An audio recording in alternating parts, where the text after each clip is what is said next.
Welcome to the Hamilton County Television Game of the Week.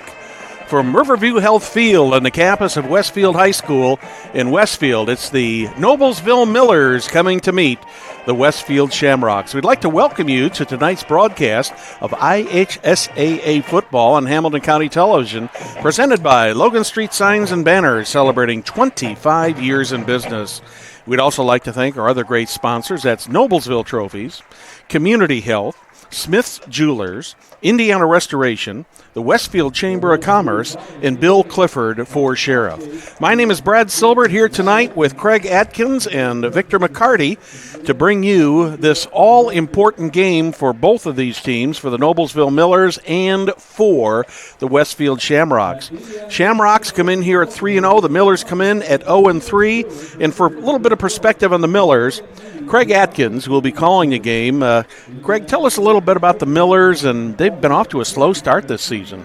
Kind of a slower start than, obviously, a much slower start than Jason Simmons and company would like to admit that their team's off to. But, kind of a topsy-turvy offense, if you will. The defense hasn't played that bad.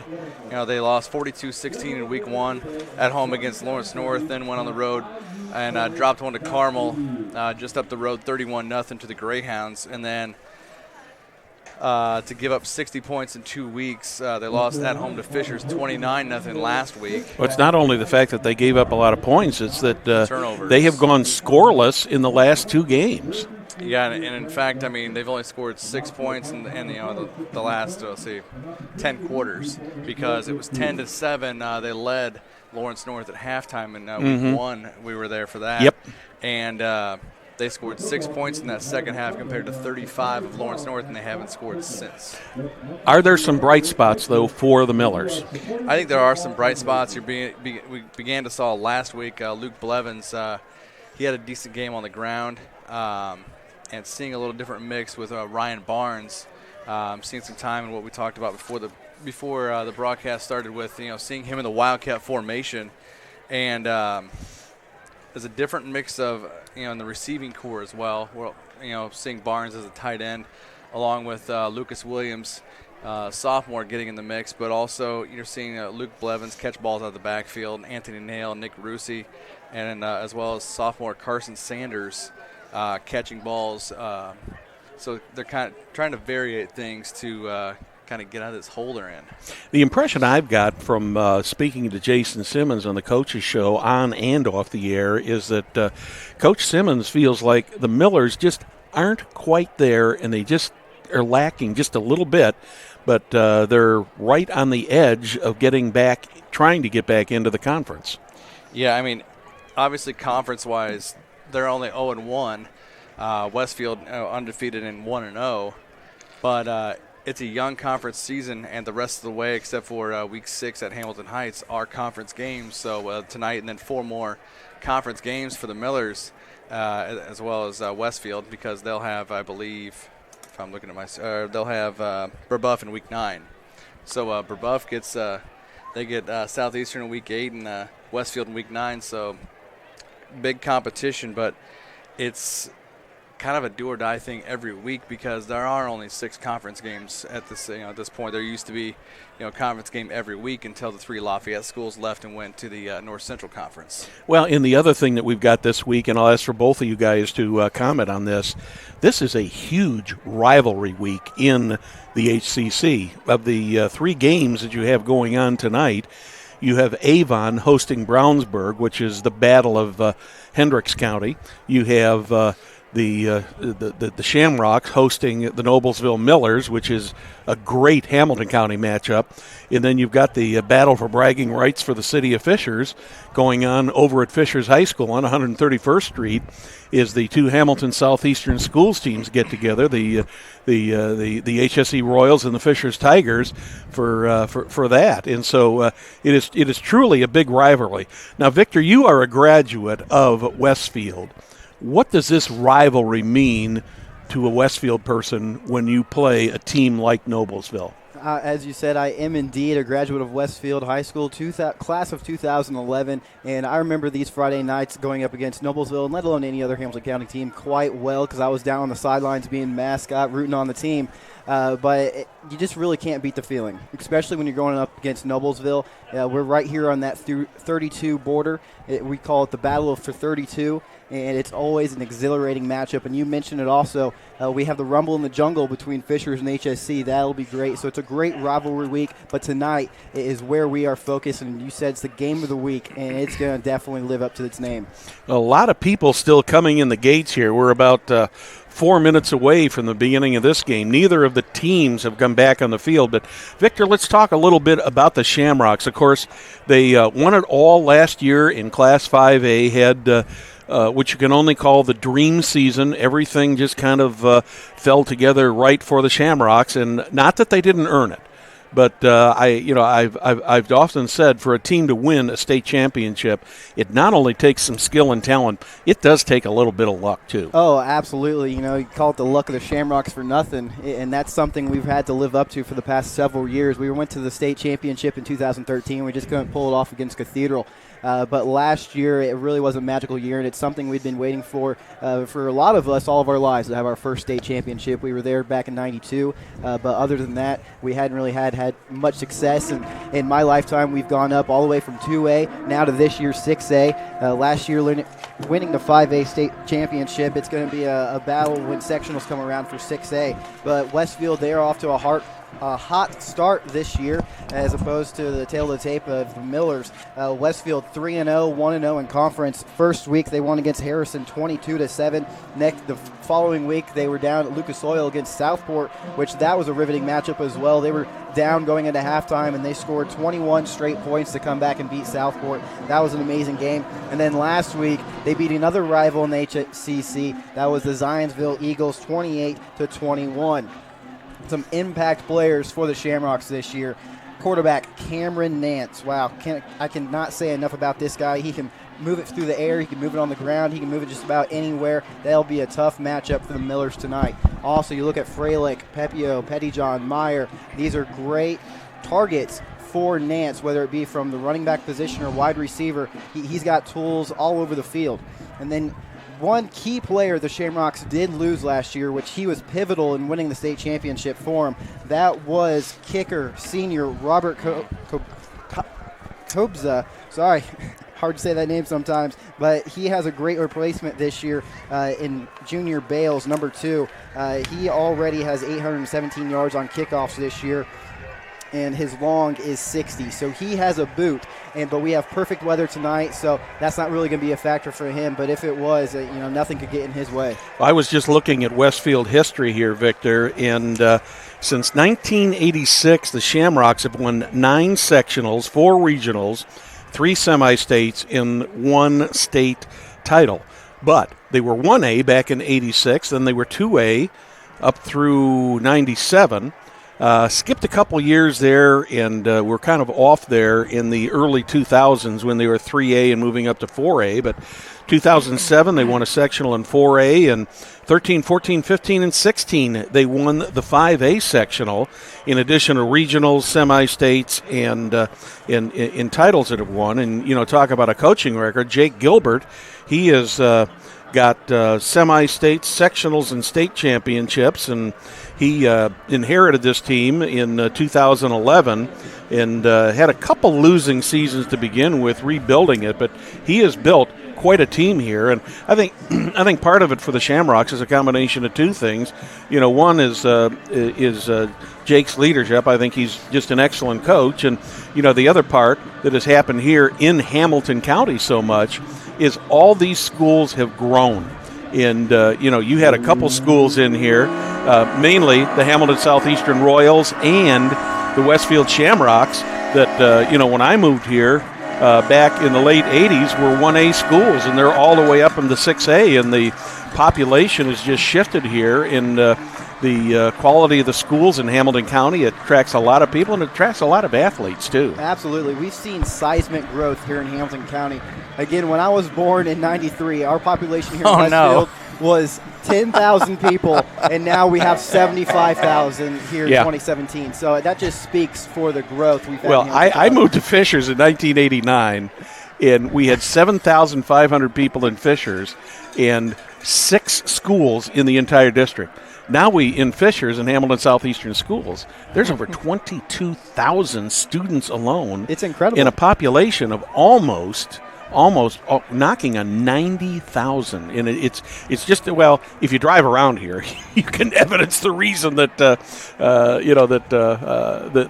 everything is growing. It's just like last week when you and Jack were doing a game over at Hamilton Southeastern, he was running behind because he never expected the kind of traffic coming through there on a Friday afternoon that he ran into. I know. I had to hold down the fort until he showed up. Yeah. Well, Victor is going to be with us here on and off during the game. He'll be here at halftime with Perry Williams, and it'll be Craig Atkins and I doing the call of the game this evening. Victor, we appreciate your help here in the pregame and getting us all set to go. And Craig, it looks like the captains are going out there for the coin toss, so we're ready to get going here shortly. Hey, thank you for having me, guys. You're welcome. We'll catch Victor McCarty and Perry Williams at halftime, like Brad said, and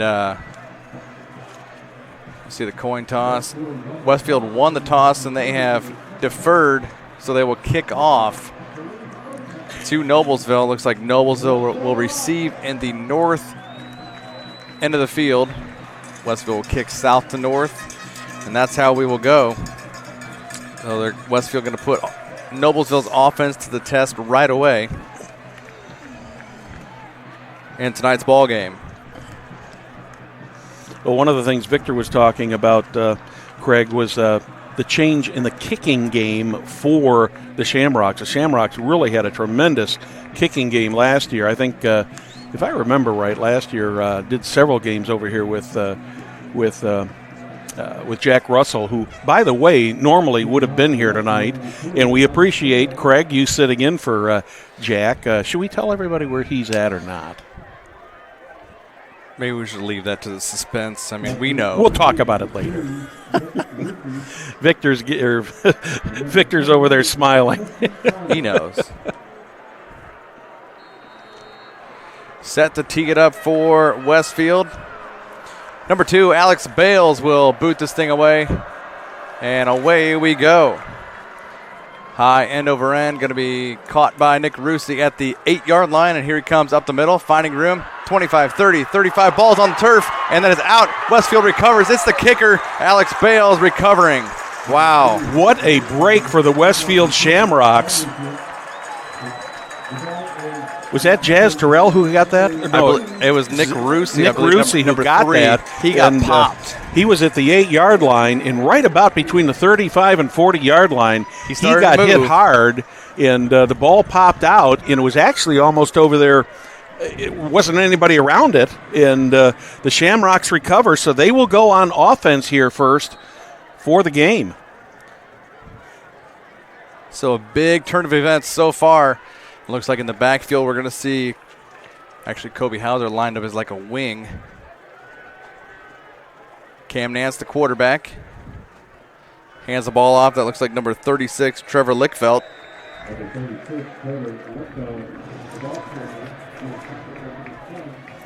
Looks like he got about 4 yards on that. So they start this drive at Noblesville's 42-yard line. Picks up 4 on first down, did Lickfelt. He's one of 2 Lickfelts. We'll see Griffin on the defensive side. He wears number 52, the older brother. This is the sophomore at tailback. False start. That's the given on that kind of flag. Calling an offsides. Oh, wow. Against the Millers. That'll be a 5-yard penalty. So it'll be second down and 1 down to the 33, it looks like. So first Noblesville penalty makes it a second and short at the 33 of the Millers. Craig Atkins with Brad Silbert. We also have Ben Klaya. It's kind of different having the cameraman and producer right here with us. Yeah, they can Both. kick us. Nance hands the ball off. Easy first down there for Lickfeld, it looks like. Lickfeld gets down to the 30-yard line, 3-yard pickup, and A first down. First down right at the 30-yard line. Nice little 3-yard gain there by Lickfeld on that delay out of the hands of Cameron Nance. So that's the first down.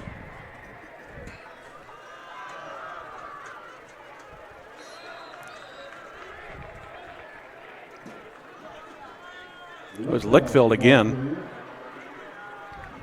Depending on the spot of the ball, he might have gotten a yard. Looks like he got. Down to the 29, 1-yard pickup.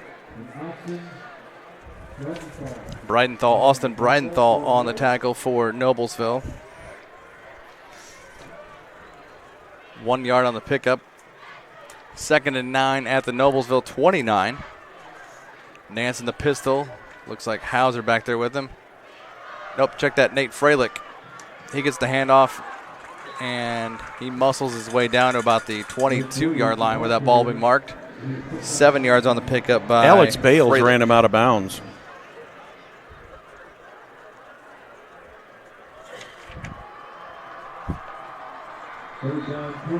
Wrong name, sorry about that. Yeah, Zach Tuine, sorry.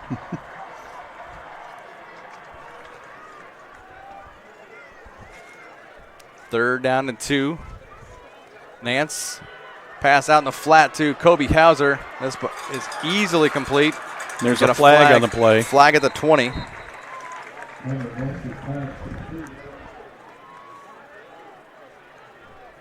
Nice reception by Hauser, but that one's coming back on a holding call. Yep. Holding will be the call.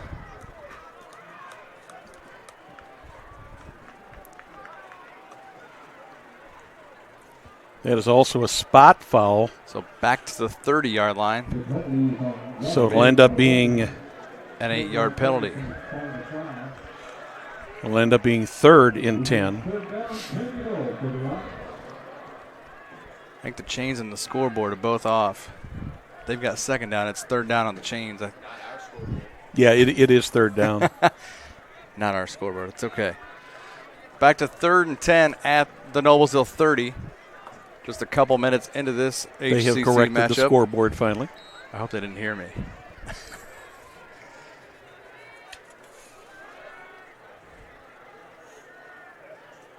Nance rolling out left, going long up the left sideline, and miscommunication on the route. Yeah. Matthew Meyer ran the wrong route, and if Jazz Terrell would have had a little more beat on the ball, he could have picked that ball off in the front corner of the end zone. Well, the other thing is if Meyer had kept going, he might have had a chance to make that reception. As it was, that ball was overthrown by 10 yards. So we've got a 4th down situation here. Miller's going to go for a 47-yard field goal. Or correction, the Shamrocks. That kick is no good. Off to the left. He had distance. It would have gone over the crossbar, but so field goal is no good, and they get 2:19 off the clock.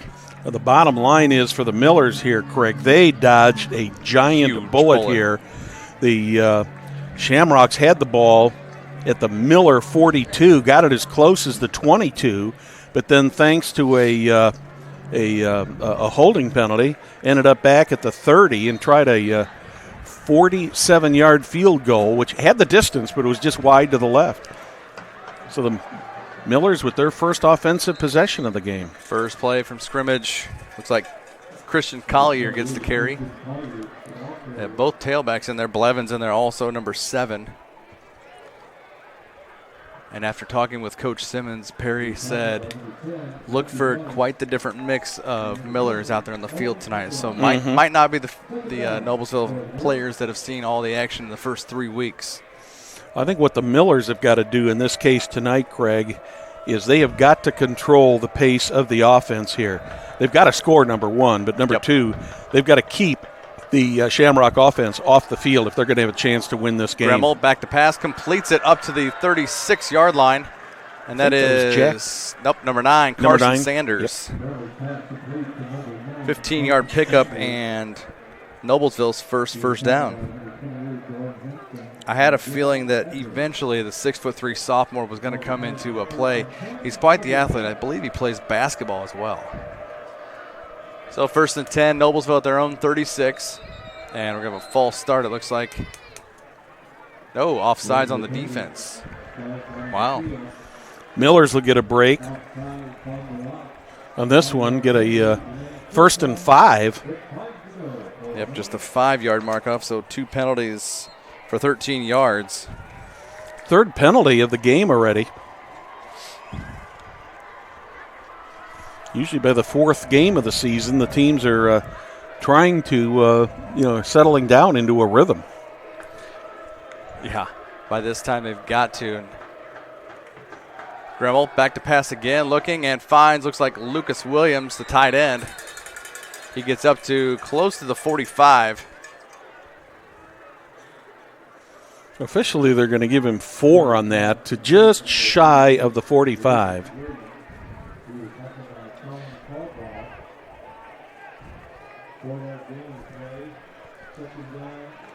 Second down and 1 at the 45, so they give him 4 on the pickup.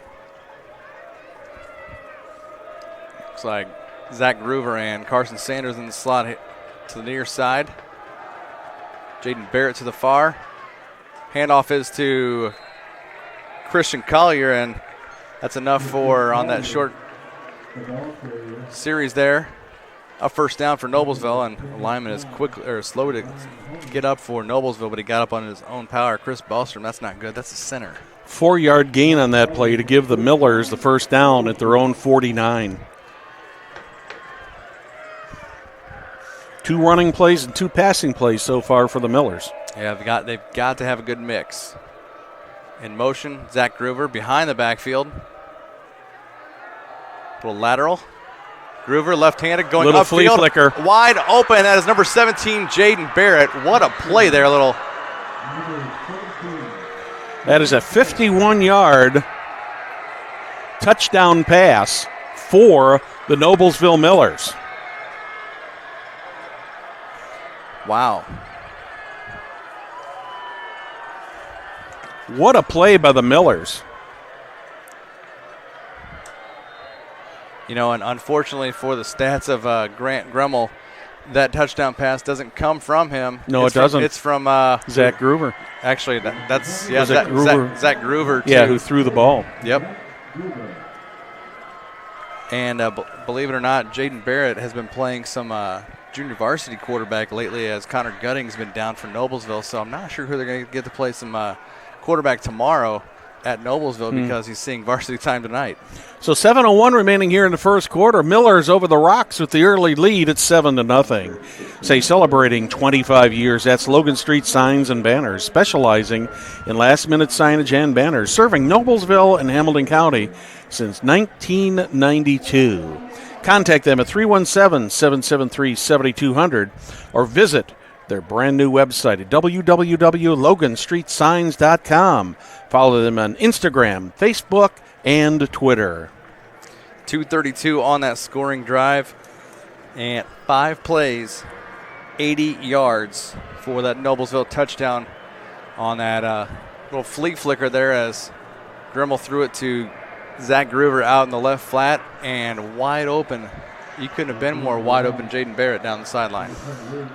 He actually marched himself down the hashes, and Noblesville with 7:01 left first quarter with a 7-0 lead. Kind of giving them a huge boost. They haven't scored since the second half of their first game 3 weeks ago against Lawrence North. Well, then when they had that fumble on the kickoff, it was like, uh-oh. That's a huge deflation, and they bounce back, and that's a good thing for Noblesville's offense.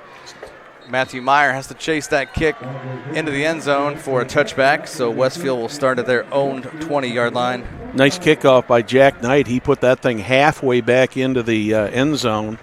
So the Shamrocks will take over 1st and 10 at their own 20. Coaches just love to see that touchback there. And so the opposite team does not get a chance to try to run it back. So first play from scrimmage. Nance in the pistol. believe he's got Freilich out there. Up the middle he goes for a few. It's like maybe a pickup of 2, possibly 3. Looks like they're going to give him 2 officially. Second down and 8 at the 22. A lot of other great games going on tonight. One of the biggest games in the state. Ben Davis, actually Center Grove at Ben Davis tonight. No, Ben Davis is at Center Grove. Huge game. Yep. In the MIC conference. Carmel's at Pike. Other games. Howe is at Guerin Catholic. And bad snap. And clear back to the 7-yard line, actually 9-yard line with a mark it.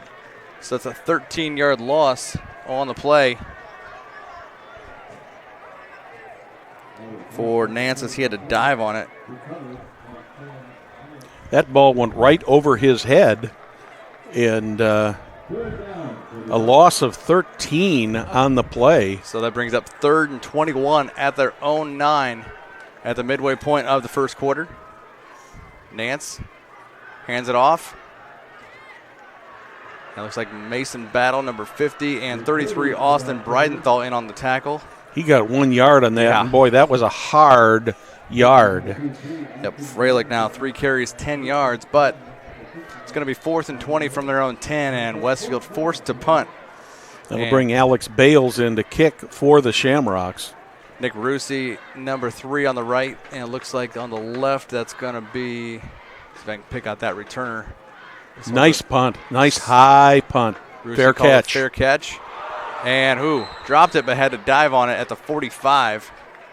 He recovered that, but when with the 2 Shamrock defenders that were back there, Craig, they were right in his face, and I was halfway expecting to possibly see a flag for personal interference on that, because they really didn't give him a good chance to catch the ball. But you've got to give him a clear window so he can catch the ball when he waves that fair catch, or you're going to see a flag. So Noblesville 1st down and 10 at Westfield's 45. Good field position this drive. Gremmel with 2 backs, Blevins and Collier to each side. Thought about the option, but Collier didn't flow with him to even remotely have a chance to pitch the ball. So Gremmel with no gain. Actually, they may mark it for a 1-yard loss. I think they're going to take a yard back on him. Put it down at the 46. Yeah, he lost a yard. Couldn't quite get back to the line of scrimmage.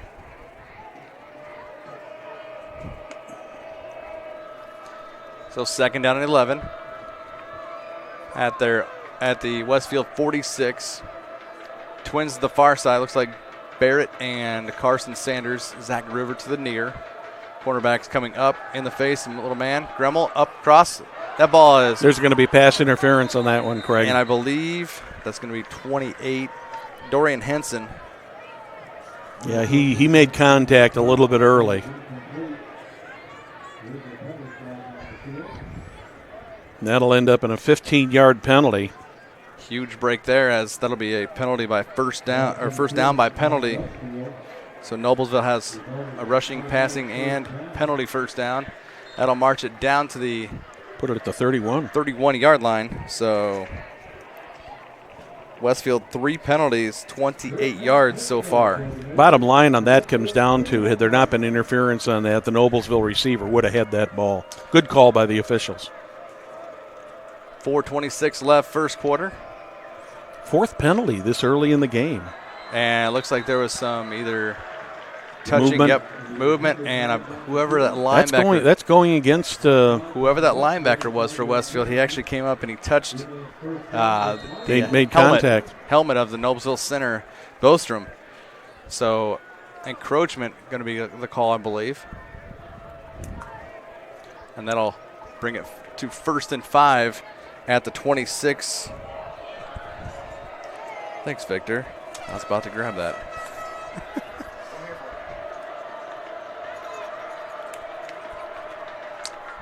Gremmel back to pass, looking, flushes out, and he'll run himself down to the 20. He's got some running room. 15, he could go all 10, the way. 5. Touchdown. Grant Gremmel. 26 yards. No. Oh, there's a flag on the play. Is that after? I don't know. I just noticed it there about the 12-yard line, so you wonder if that might be either a holding or a block in the back where that happened. Let's see what their I think that one's going to come back. Face mask on the Shamrocks. So that will stand. So that will be declined. Here's the replay in front of us. We'll see if we can pick out the face mask here.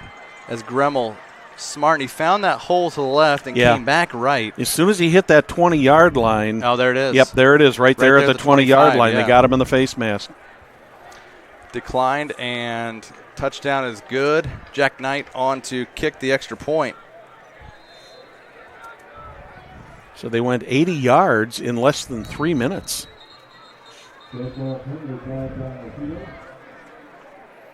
Illegal motion. Illegal procedure on Noblesville. The extra point.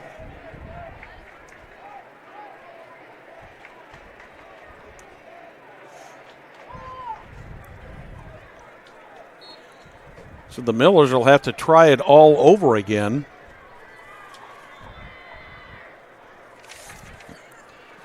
And a low kick, but about that was off to the right. Oh, kick is no good. So with 4:16 left here in the first quarter, Noblesville 13, Westfield 0.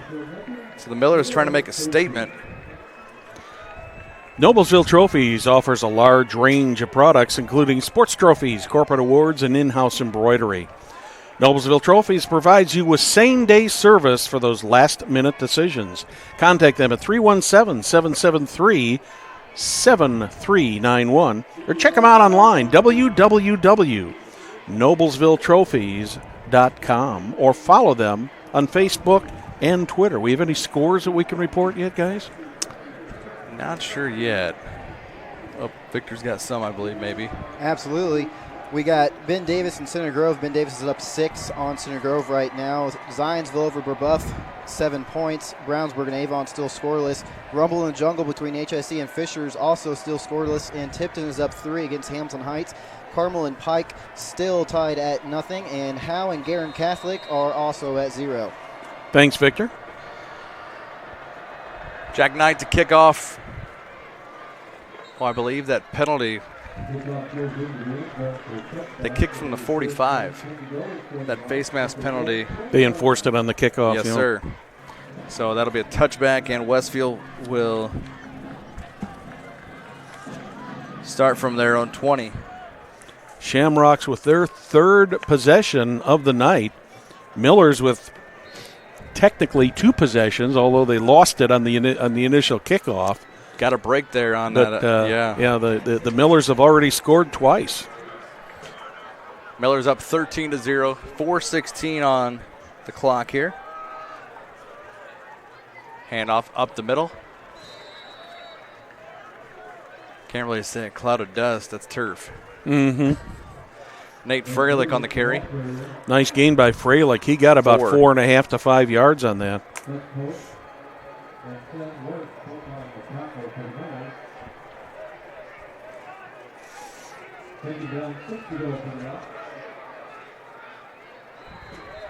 Now another flag flies, and that's going to be offsides against the Millers. So that will set up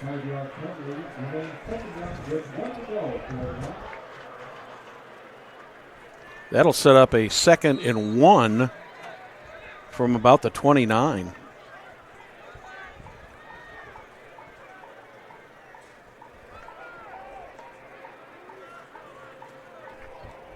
The play the coaches love, 2nd and short. Can do so much from it. Nance keeps it himself this time and gets the first down. Yep, they're waving the chain gang on. Gets up to the 30 for that 1-yard pickup and rushing first down number 2. Cam Nance still trying to get back to. Austin Breidenthal had a nice tackle on that. He's been in on a lot of stops the past few weeks.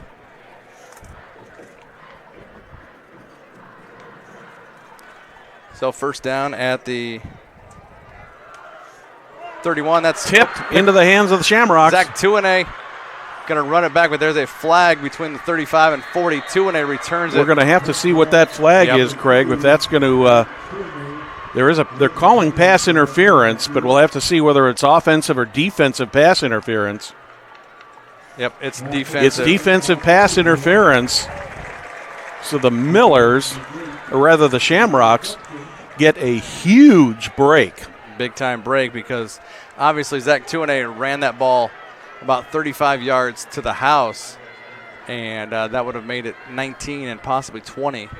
I didn't see a lot of contact on there, but there must have just been enough to throw him off. So that'll be a 15-yard penalty.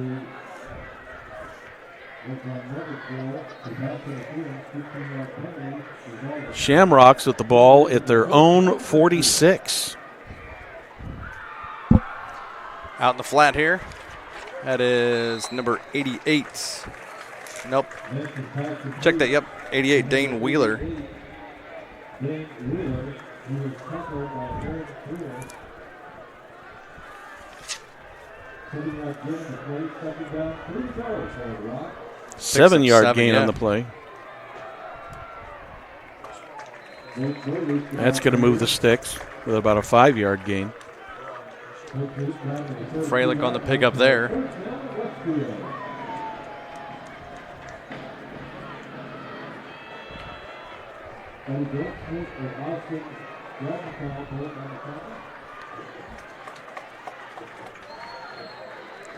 That ball is carried down to the 36-yard line by Freilich. Nice 6-yard gain on the play. Freilich is just one of those players that goes out there and he just consistently gets the ball. Shamrock's in a hurry-up offensive here. And he is off to the races. 15, he's going to score. 10, 5, and... No, they said he was out of bounds. Out of bounds. Right about the 1-yard line. So he gets a 35-yard run on that play. Tackled on the play by 13. I believe that is Wyatt Blades of Noblesville. He chased him down at the last second. Knocks him out of bounds at the 1. Yeah, looks like they're stopping the clock. Timeout call by Noblesville's defense. Fans want to remind you that Community Health is Central Indiana's leader in providing health care services where and when patients need them. With any questions, you can contact Community Health at 317-355-7775 or check out their website, www.ecommunity.com. I'm Brad Silbert along with Craig Atkins and Victor McCarty. Perry Williams will be joining Victor at halftime. We'll have to see if they have some guests come in and chat, or I think between the two of them, Craig, they can make up 15 minutes. Yeah, they could easily do that. But all Millers here so far in the first quarter.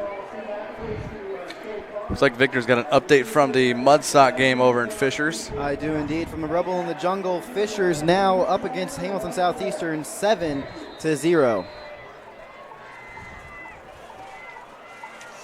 Both of those teams also having a little bit of an off season this year. Yeah, probably the best 1 and 2 matchup around right now. So we're at 1st and goal from the 2 officially. I formation, actually pistol. Freilich looking to cap this drive off, and he dives over into the end zone. Touchdown, Nate Freilich from 2 yards out.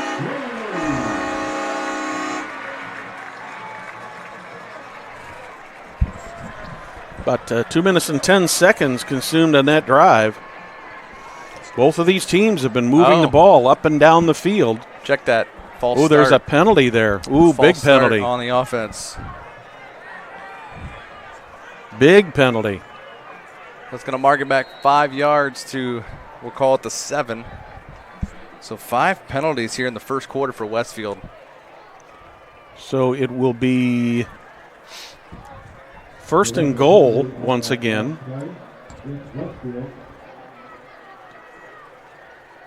1, 2, 3, 4, 5. I got about 6 or 7 penalties called already here, just in this first quarter alone. Yeah, I've got 8 total. So, I mean, it's Freilich gets the carry again this time. He's in there for 7. And Now they can sound that horn. 2 minutes and 8 seconds on the clock went off.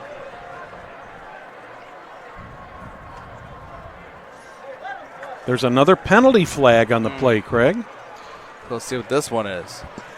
I thought I saw the referee motioning that it was against the Shamrocks.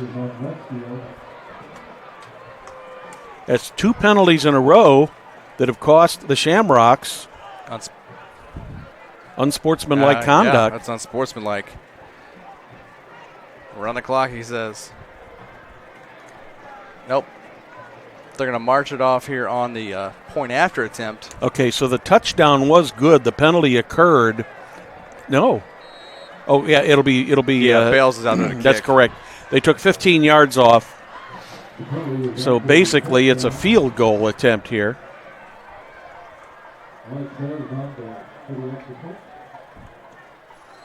Got the distance. On Kyle Pepio's hold, the kick by Alex Bales is good. And with 2:02 left here in the first quarter, it's Noblesville 13, Westfield 7. Smith's Jewelers has been serving Hamilton County, including Noblesville, Fishers, Westfield, and Carmel, for over 65 years. Many jewelry stores have come and gone, yet Smith's remains. If one to ask how and why, the answer certainly would be their outstanding jewelry selection and customer service. The knowledgeable staff at Smith's Jewelers is eager to give our customers a memorable, positive experience. Contact them at 317-773-3383 or visit them online, www.smithsonthesquare.com. 2 minutes, 2 seconds remaining here in the first quarter, with the Millers ahead of the Shamrocks 13-7.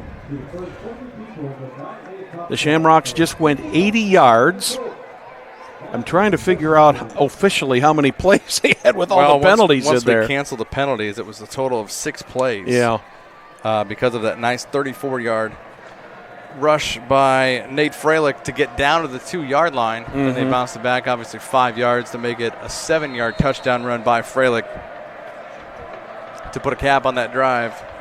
And about 2:08 off the clock. That one's not going to go to the end zone. Rusey from the 7.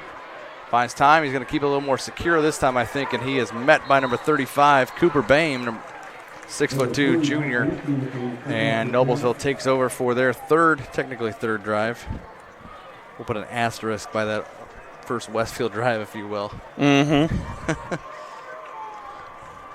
So Noblesville football at the 25, where they'll have first down and 10, 1:55 left here in quarter number 1.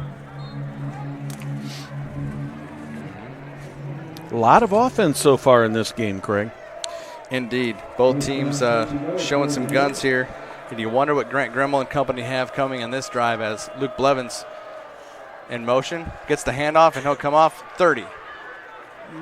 Gets up to about the 33 for an 8-yard pickup. Yeah, got about 7 or 8 on that. That was a nice job of second effort to get those extra yards. Looks like an 8-yard pickup at the sticks at the 33-yard line.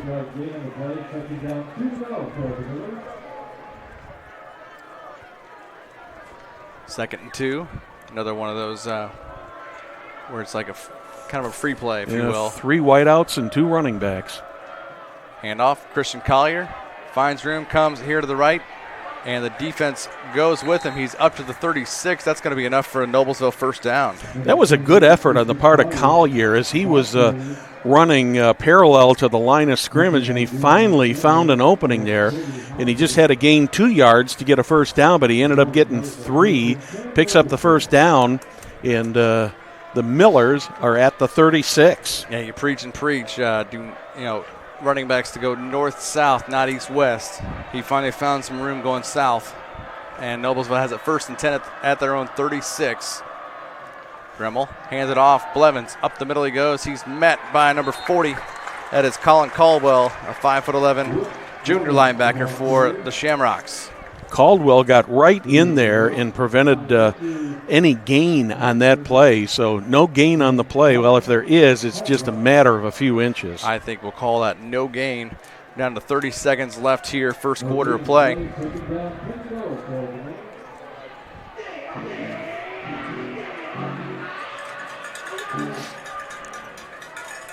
Twins to the far side. Looks like Jaden Barrett and Carson Sanders. Zach Groover to the near. Gremmel fakes it to Collier. Up the middle he goes to Collier. Finds room up across the 40. And up to the 40. Looks like he's down about the 46. He is close to the first down. And depending on where that ball is spotted, Greg, he may have a first down. But that is the end of the first quarter here at Riverview Health Stadium with the Millers leading the Shamrocks 13-7. Fans, no job is too small or too big for Indiana Restoration Services. Whether you're a homeowner or a large business experiencing water, fire, storm, or just need mold remediation, or if you're a homeowner that simply needs a good carpet cleaning, Indiana Restoration has you covered. Contact them at 317-776-9942 or visit them online at www.indianarestoration.com. From what I believe Jim said last week, Indiana Restoration and Cleaning Services was making their way last week down to the Houston area to pitch in for the Hurricane Harvey efforts. Mm-hmm. They're going to measure this because I believe it looks like the With nose spot of the of football. that ball, that's going to be very, very close. I think they may have made it. I think they've got it. By the nose, he's short. They're short by an inch or so. Victor, we got any score updates over there? Absolutely, sir. For Ben Davis and Center Grove still up 6 against the Trojans. And for the Rumble in the Jungle, Fishers tacked on an extra 3 points to go up 10-0 to HSC. Zionsville still leading Brebeuf up 7. Brownsburg and Avon still scoreless. And Tipton still with the lone points for Hamilton Heights of lone field goal. Carmel and Pike now getting some action. Carmel's up 7-6. And then Carroll and Sheridan just starting and no points on the board. We're going to have just a couple little bit longer break here while they set the chains and everything for between quarters. Victor, any surprises in this quarter for you? I'll tell you the biggest surprise for me was at the beginning of the game, the Shamrocks getting that fumble recovery and then not being able to capitalize on it, and Tough then break for also 'em. missing the field goal. And I talked up the kicker at the beginning of the game, and I feel like I gave him You gave the jinx. Yeah, exactly, the commentator's curse. But I think the biggest tail of the tape so far for the Shamrocks has been the penalties. Those mental mistakes of just not being able to keep their heads in the game and giving the Millers a way out. 3rd down and 1 at their own 46. Just inches, a couple inches from a first down, like the upper third of the football, if you will. Gremmel has both backs, Blevins and Collier in the backfield with him. Twins to the near. Single set receiver to the far side. Waiting for the first snap of the second quarter. Handoff is to Blevins. He's chased down from behind and can't get any room. That was number 52. We talked about him earlier, Griffin Lickfelt. Big stop there by the Shamrocks. In fact, the Millers end up losing about 4 yards on that. Yep, ball was... Looks like are the Millers? No, they're going to punt. It'll be 4th down from about the 43.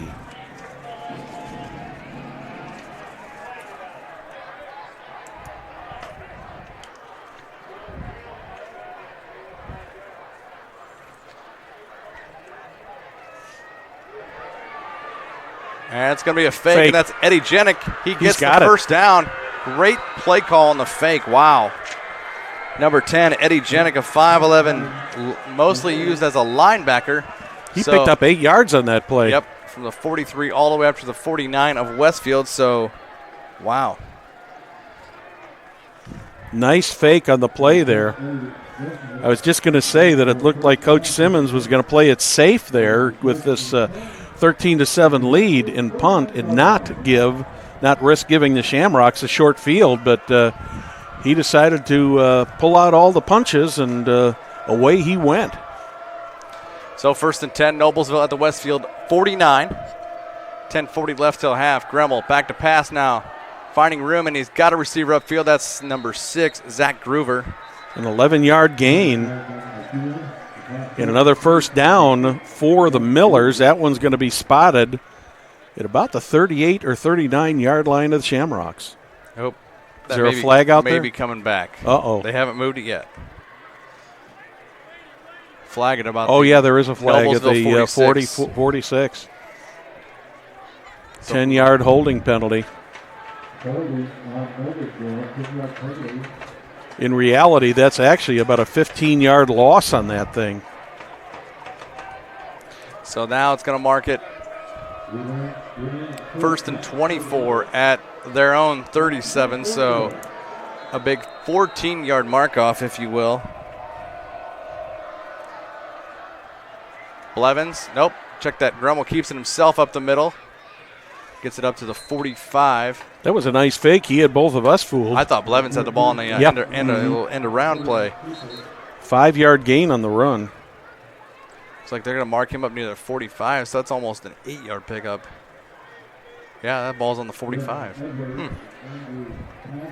So Grummel with an 8-yard pickup, bringing up 2nd and 16 from the 45.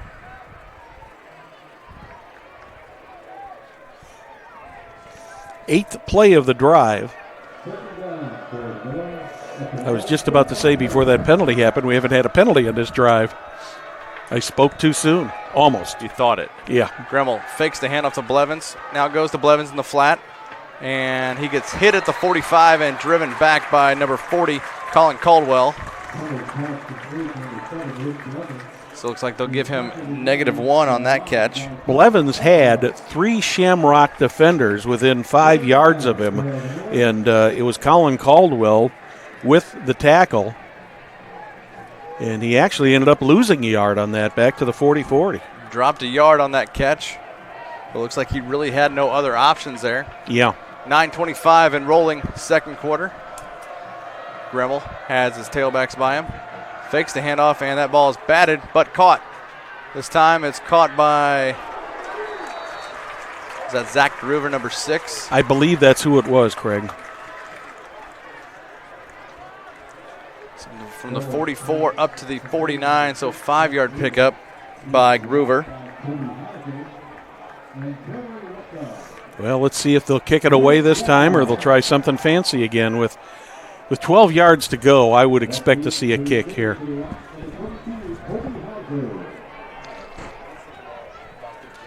Yep, Chase Evans is going to have to get a boot off here. He's back at his own 35. And a spiraling nice high punt kick. Fair catch. By number 22. At the 22-yard line. Kobe Hauser at the 22.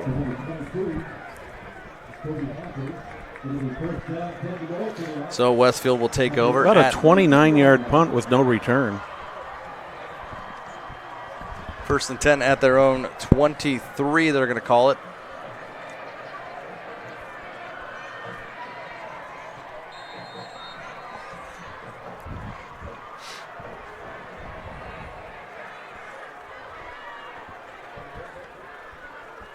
The Millers had that ball for quite a while. They had it for almost 4.5 minutes. They've got a flag before the snap. It looks like that's going to be offside. Look like 47 for Noblesville. That's Jack Yankee. Jack Yankee tried to draw the left tackle off, and nothing doing. So they gained 5 on the play without moving the ball. You know, it is good to see for Noblesville, number 2, Zach Tuane out there again. Mm-hmm. That ball. That almost could have been a lateral. Yeah, that was close. He was parallel with him. So yeah. if that ball would have stayed in bounds, it would have been fair. Mm-hmm. Incomplete pass. Intended for, I think, Matthew Meyer out there. And, Tuane went down in week 1 against Lawrence North and missed the past 2 weeks. And, you're not going to keep an athlete like that down too long. Shamrocks have had one good drive in this game, but other than that, they've looked a little bit out of sync to me, Craig. Pass all the way open, number 88, Dane Wheeler. He is off to the races, 30, 25, 15, 10, 5. Touchdown, Dane Wheeler. 72 yards.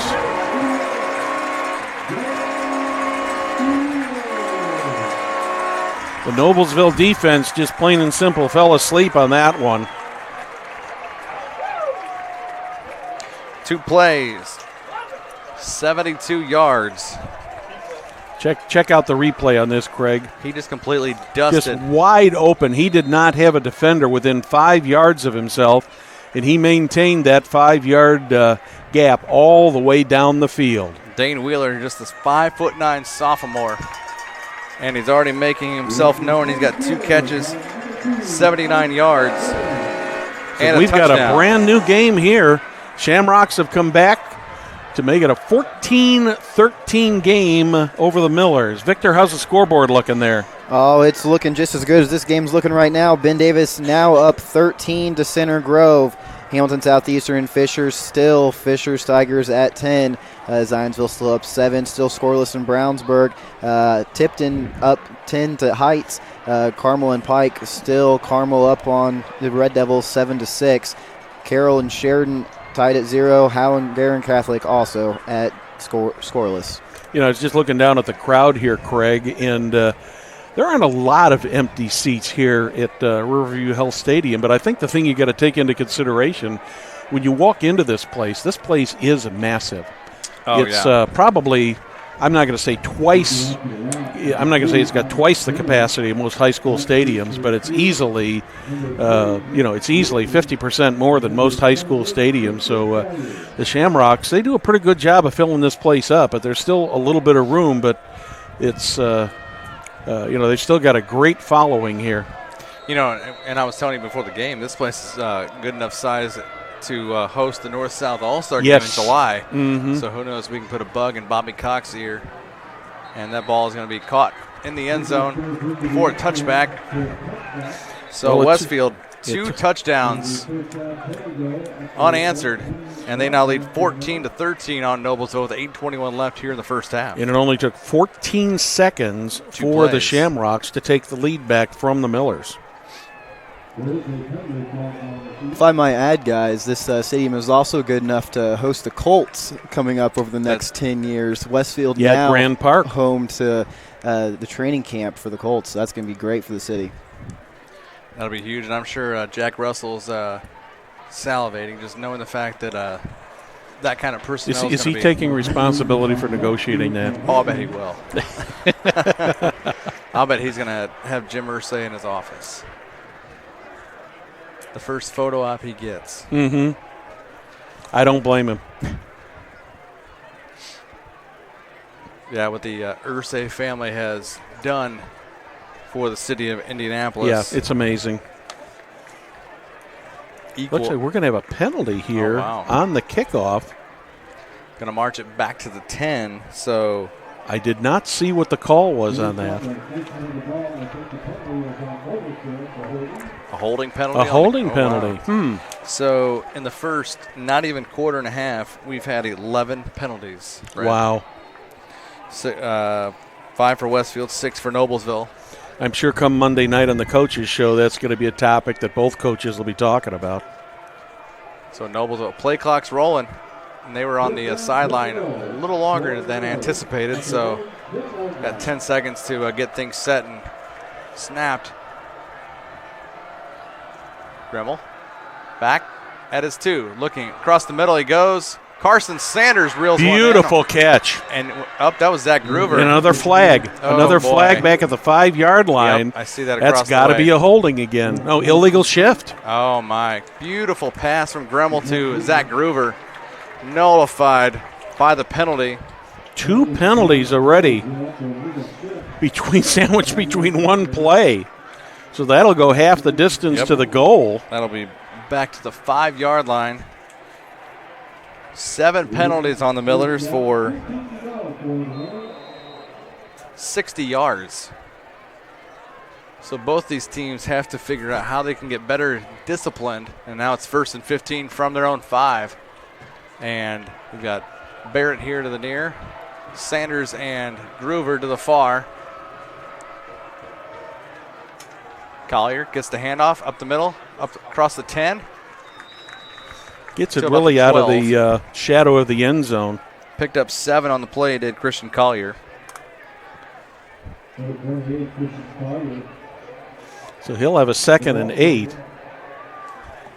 We're about halfway, getting close to being halfway through the second quarter here. About 7:30 left in the quarter. Coming up at halftime, it'll be Perry Williams and Victor McCarty.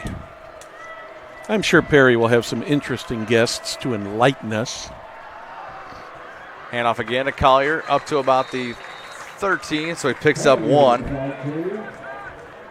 I'm a little bit surprised the Millers haven't gone back to the air here because they had success. Even though that play was called back, they had some success there. But now they're in a 3rd and long situation. Yep, 3rd and 7 from the 13. And we'll see what only gained 1 yard on that play. Offensive coordinator Caleb Small has up his sleeve. The rush is on. Back. He's being flushed out right. Gremmel's got to throw or he can run, and he's going to be short out of bounds. Short of the first down out of about the 16-yard line, so it might be a 4th and 4. 3-yard gain on that play. Puts him at the 16-yard line for 4th and about 4 there, isn't it? Yep. He gained that'll 1. bring the punting unit back in. I think that's one of the first 3 and outs we've seen in the entire game. Yeah, Westfield had 1 on their second That's right. drive. Yeah, correct. I think that, I don't know if Nice that was punt. tipped, but nice punt. Hauser At back the there 45. at his 45, and he gets across midfield to the 48 where Westfield will take over.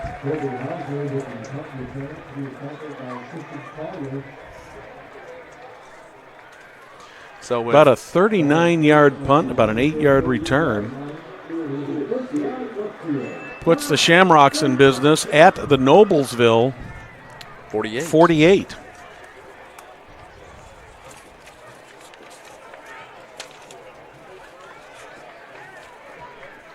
.6:30 to go in the first half.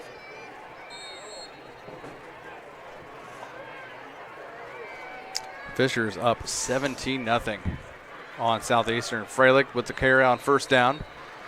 Picks up a couple. Couple very hard-earned yards there for Nate Freilich.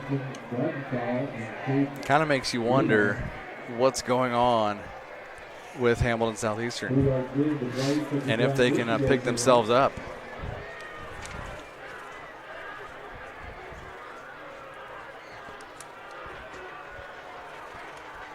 But that game can turn a tide in no time. We've seen that before. You have, actually. Kyle Pepio, the intended receiver. Was that ball tipped? It looked like off of his foot. Yeah.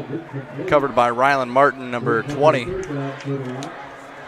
One of those players that Perry said we may see different personnel out there for Noblesville. Haven't seen Rylan Martin yet this year. One of the things I'll say about the HCC conference, Craig, is regardless of how good or how bad teams are, it is one of the most competitive conferences in central Indiana. And, sometimes when a team is having an off year in the conference, it really is not an indication that they are that bad of a team. It's just so thickly talented. That ball intended for Dayton Wheeler and covered by linebacker Mason Battle. A 4th down. And they're going to send Alex Bales and the punt team out. Going to try and pin Noblesville deep. It'll be 4th and 8 from the Noblesville 46. 1 run and 2 passes on that one. And neither of the passes was really close. Yeah. So Bales back at his own 40 to boot this one. Drops the snap and almost rugby style gets a spiraling punt off. Fair caught by Nick Rusi at about the 12-yard line. That was a great recovery by the punter there. That ball was kind of a little bit on the wobbly side, and there was a defender coming right back at him, and the Millers did a good job of keeping that defender out of there, so that punt, or rather the Shamrocks, kept the Millers out of there, so you get the punt off. So we get 5:45.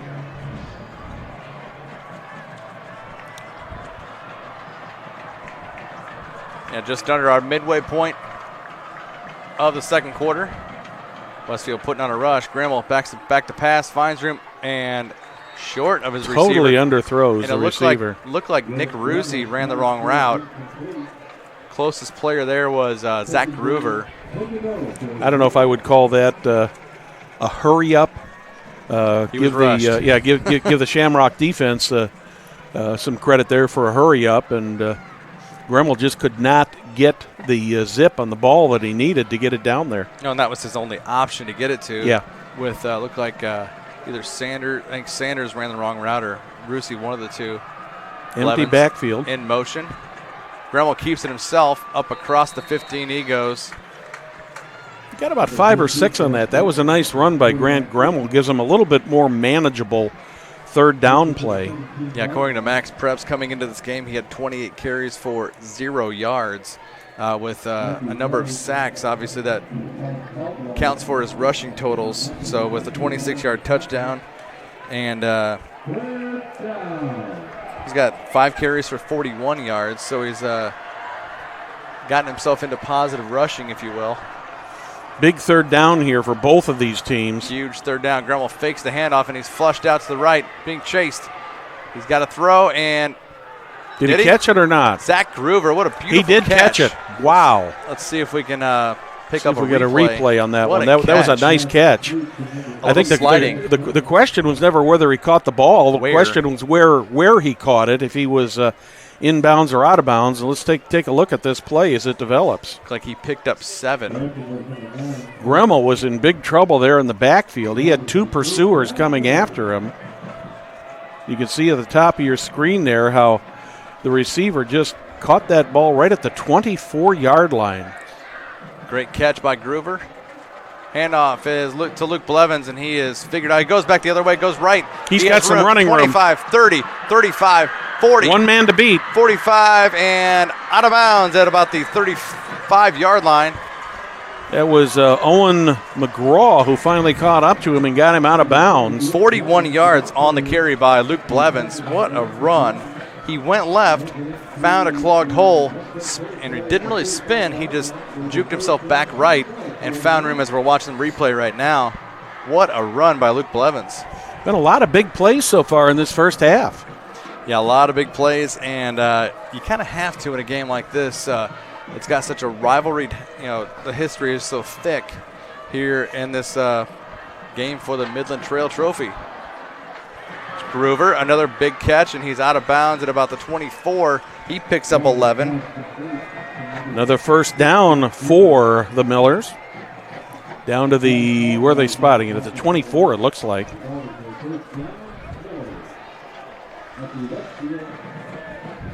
Two first downs in a row on pass plays, 41 yards and 11 yards. Miller's getting close to field goal position here, but they've got 4 minutes left here in the first half, and they'll also get the ball back in the second half. Yep, Gremmel got his 2 tailbacks left and right, Collier and Blevins. Keeps it himself this time, 15, He's 10, got room. 5, touchdown. He's Grant into the end Gremmel. zone. And he may want to be careful next time. He held the ball out right at the goal line. But a great run by Grant Gremmel. 24 yards on that scoring play. He's got a 26 and a 24-yard rushing touchdown tonight. And after 2 consecutive goose eggs, Grant Gremmel's kind of put this team on his back, if you will. And PAT by Jack Knight is up and good. That all-important point after, giving the Millers a 6-point lead over the Shamrocks. Fans Bill Clifford is currently a sergeant with the Hamilton County Sheriff's Office. He's committed his life to serving the community with integrity. As a resident of Westfield with his wife Cheryl and their 3 kids, family safety is Clifford's top priority. He understands the Sheriff's Office must be proactive against new threats in order to best protect you. For more information, follow the campaign on Facebook at Clifford for Sheriff. And remember to vote for Bill Clifford for Hamilton County Sheriff on May 8th, 2018. Another long drive for the Millers there, starting at their own 12-yard line. Went back to the 5 at one point. Yes. So if you want to call that a 95-yard drive, we could. But yeah, after that, before the first play from scrimmage. About a marched it 2-minute back. possession. 20-14, Noblesville up on Westfield, kind of a low sidewinding kick. That ball is on the turf, and that is Dorian Henson, number 28, up the middle, 30, 35, 40, 45. He's got one guy Jack to beat. Knight to beat, and out of bounds. At Jack the Knight 40. goes with them at the 40. A beautiful run. Boy, he took that thing at full speed there right around the 25-yard line and put another 35 yards on that for a 35-yard kickoff return and put the Shamrocks in business there at the Noblesville 40.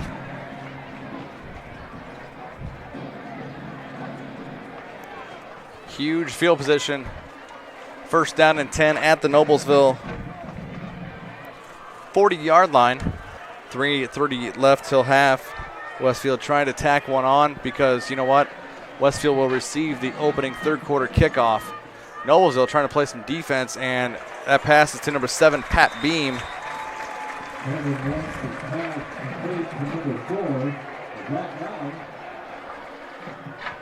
Check that. That was Kyle Pepio. Yeah, I was saying, I thought that was Pepio who was a receiver on that, and he takes that 10 yards for the first down. Keeper Cam Nance has it, trying to find room, gets inside the 25 to about the 24. 3-yard pickup by Nance.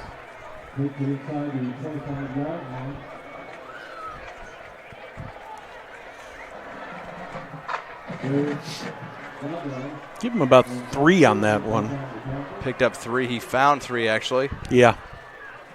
And they're going to change the play of the line. Plenty of time, 20 on the play clock.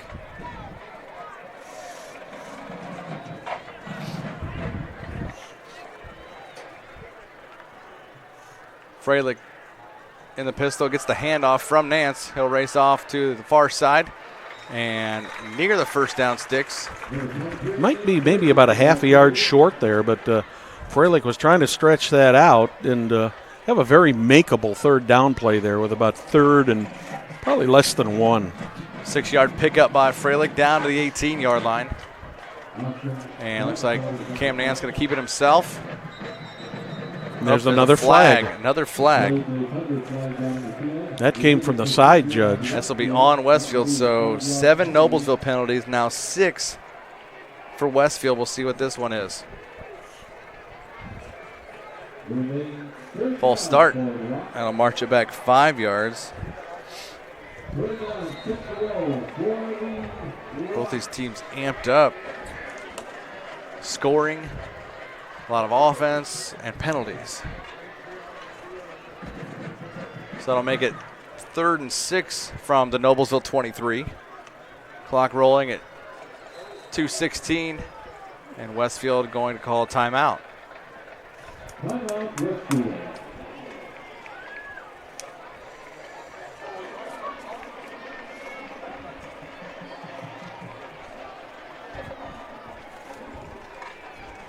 I'd like to thank all of our sponsors here on Hamilton County Television, these great sponsors who are sponsoring today's IHSAA 6A football contest between the Westfield Shamrocks and the Noblesville Millers.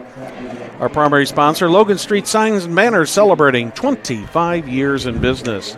Also like to thank Noblesville Trophies, Community Health, Smith's Jewelers, Indiana Restoration, the Westfield Chamber of Commerce, and Bill Clifford for Sheriff. We appreciate them sponsoring these programs and making it possible for us to be bringing them to you. Don't forget, we got the Coaches Show coming up Monday night at 7 o'clock. It'll be always an interesting time to hear the Hamilton County coaches come in and talk about what happened with their team the previous week and what they're looking forward to in the future. And so we'll see you all Monday night at 7. 3rd and 6 from the 23, Craig. Westfield going 3 wide, actually 5 wide. And Timeout. Another timeout called. This time that by was Noblesville. called by the Noblesville Millers. And looking at the Hoosier Crossroad Conference standings right now, if you look at just the conference, Westfield is on top of the conference with at 1-0, 3-0 overall. Both Avon and Fishers are both 1-0.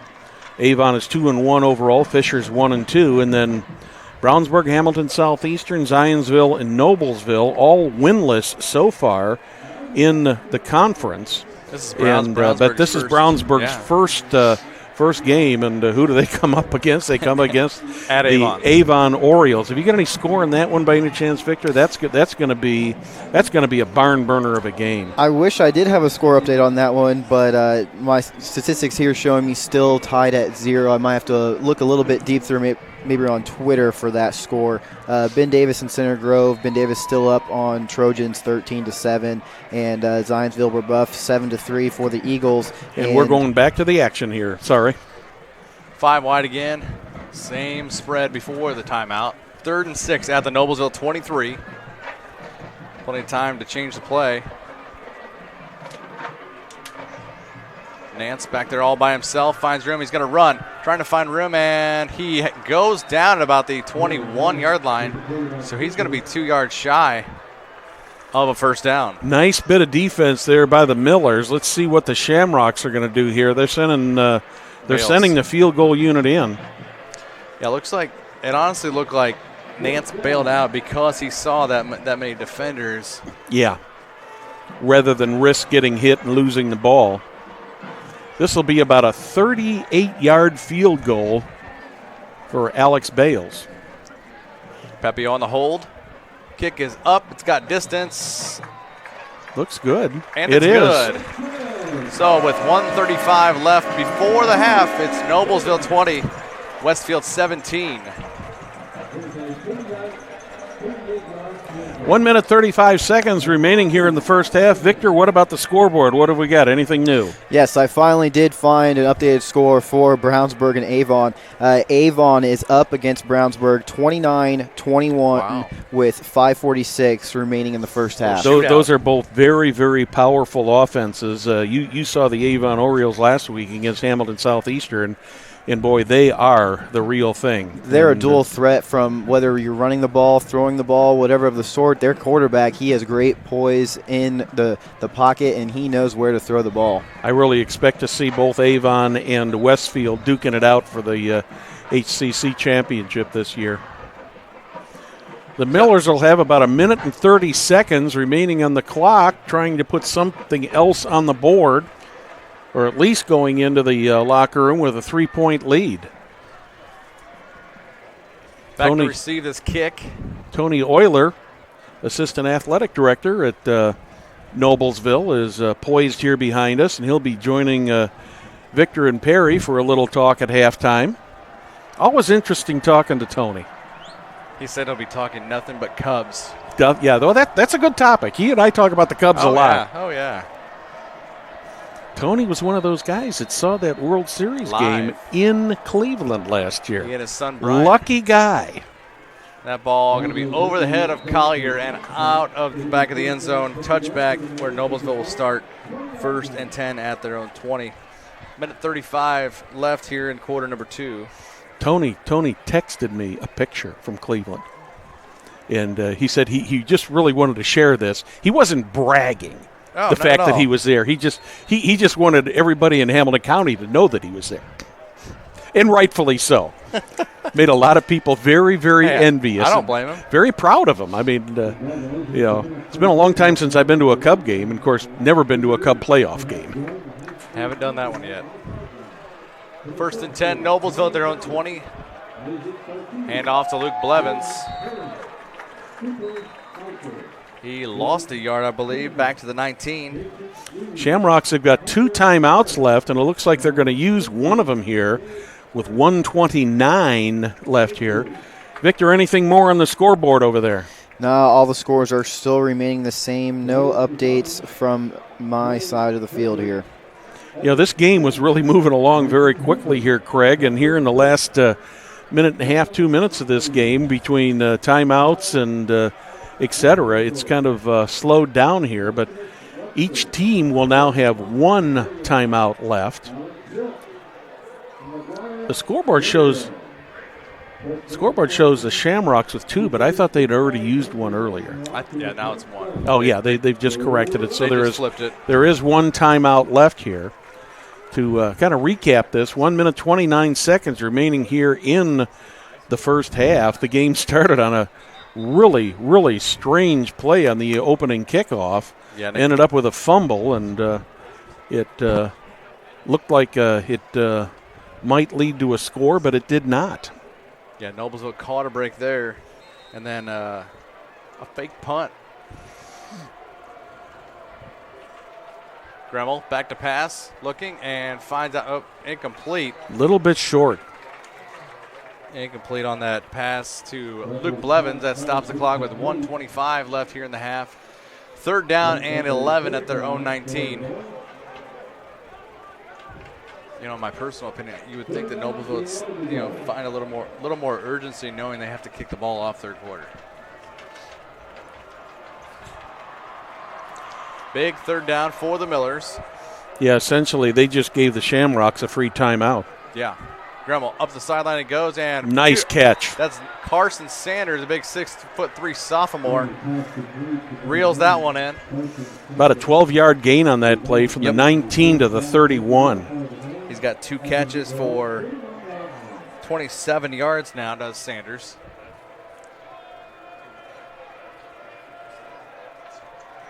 Gremmel gonna have to run, flushes out left, and gets out of bounds. Might get 2.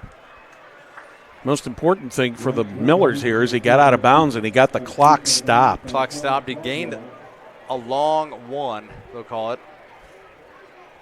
I'd like to thank our great Hamilton County Television technical crew. We got Ben on the camera, Bill behind the dials, making everything possible for you tonight. Also back at the studio Jim's controlling 2 games. Is our own CEO, Mr. Gremmel. Jim Wofford. Back to pass, going up the sideline again, and a little bit of contact there, but not enough to draw a flag. Yep, out of the reach of Zach Groover, and broken up there by, looks like 27, Seth Tackett. And if it would have been a little closer, could have been picked off by Kobe Hauser. But it's 3rd down and 9 at their own 32.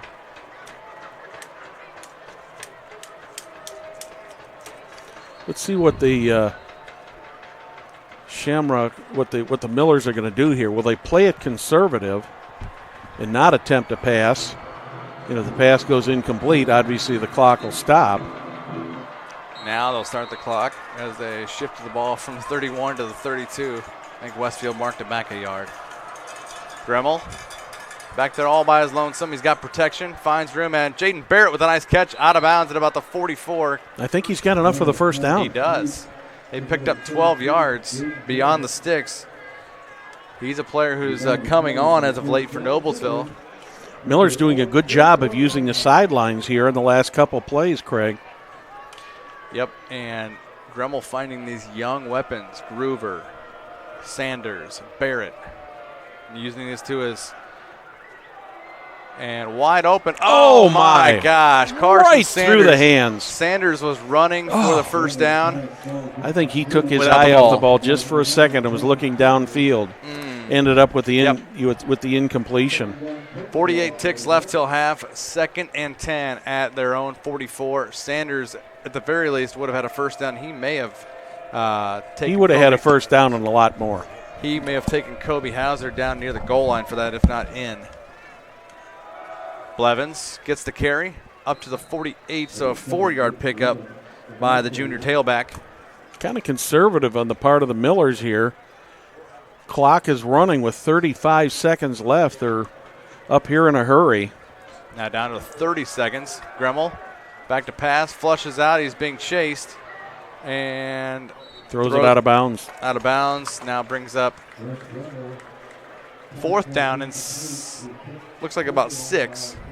He did get that ball far enough down the field. He just barely got it by the line of scrimmage. That pass intended for Lucas Williams. Perry Williams, along with Tony Euler and Victor McCarty, standing by for the halftime show. 24 seconds away from that.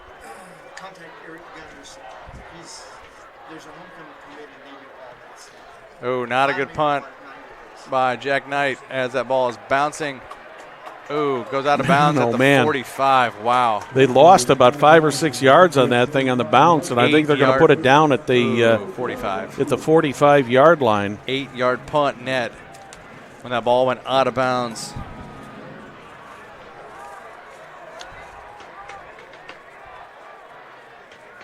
So that gives Westfield a short field somewhat. Great field position at their own 45.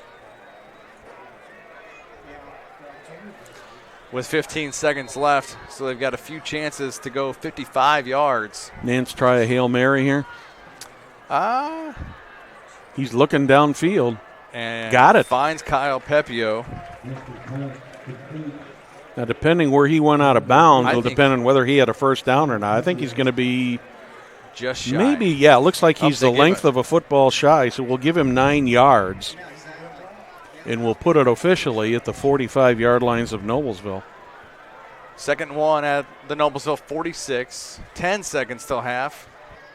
Plenty of time on the play clock, and Nance getting instructions from the sideline. Whatever they do here, they've got to do it quick. They've either got to go for 6 right here or a real quick out-of-bounds play. Nance back there in the pocket, rushes himself, finds room and past Jenick, and he'll go out of bounds at the 34. With 4 seconds left to go. He picked up 12 yards like it was nothing.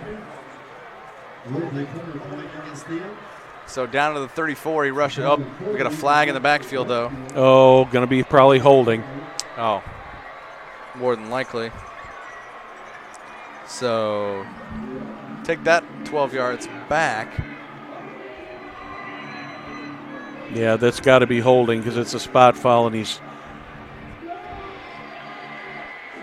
not marking off 10 yards. But yeah. So it'll be a second down play, about a second and looks like about a second and 12 or 13 with 4 seconds on the clock, and they're just going to take a knee. Yeah, you might as well take a knee.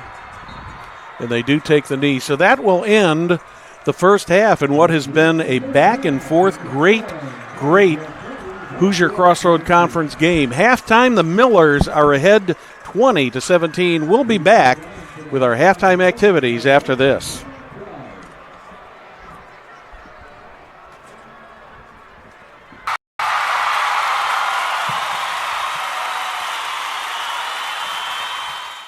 The IHSAA, in partnership with Blue Frame Technology, is pleased to announce that you can now watch your favorite IHSAA sports on the all-new IHSAA TV Apple TV app. Watch live or search through thousands of archived broadcasts. Have an older Apple TV? You can still watch on your TV by going to AirPlay on your iOS device and choosing Apple TV. Download the new Apple TV app now in the Apple TV App Store. We all have our own story about community. I truly felt that each doctor, technician, and nurse had the same goal: provide exceptional care and make it simple. Because of my chronic illness, I have an entire team on my side. With Community's MyChart, I keep track of everything. When community says exceptional care, simply delivered, those aren't just 4 words at the end of a TV spot. It's for community patients at the end of a TV spot. Telling you to believe every word.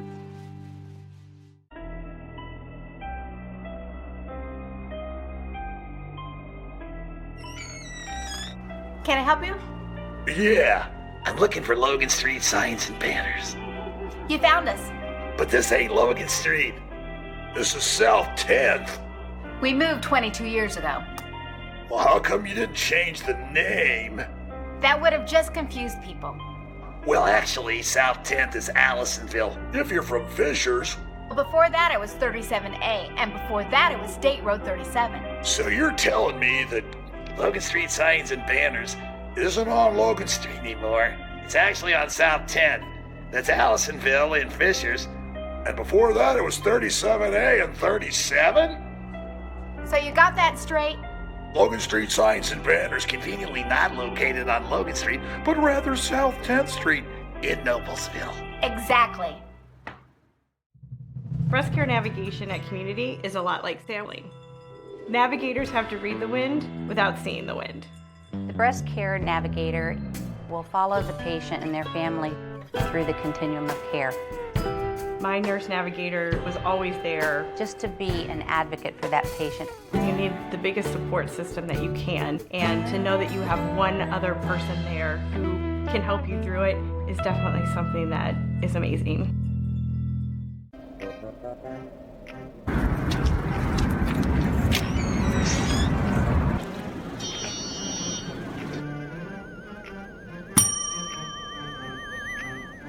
can I help you?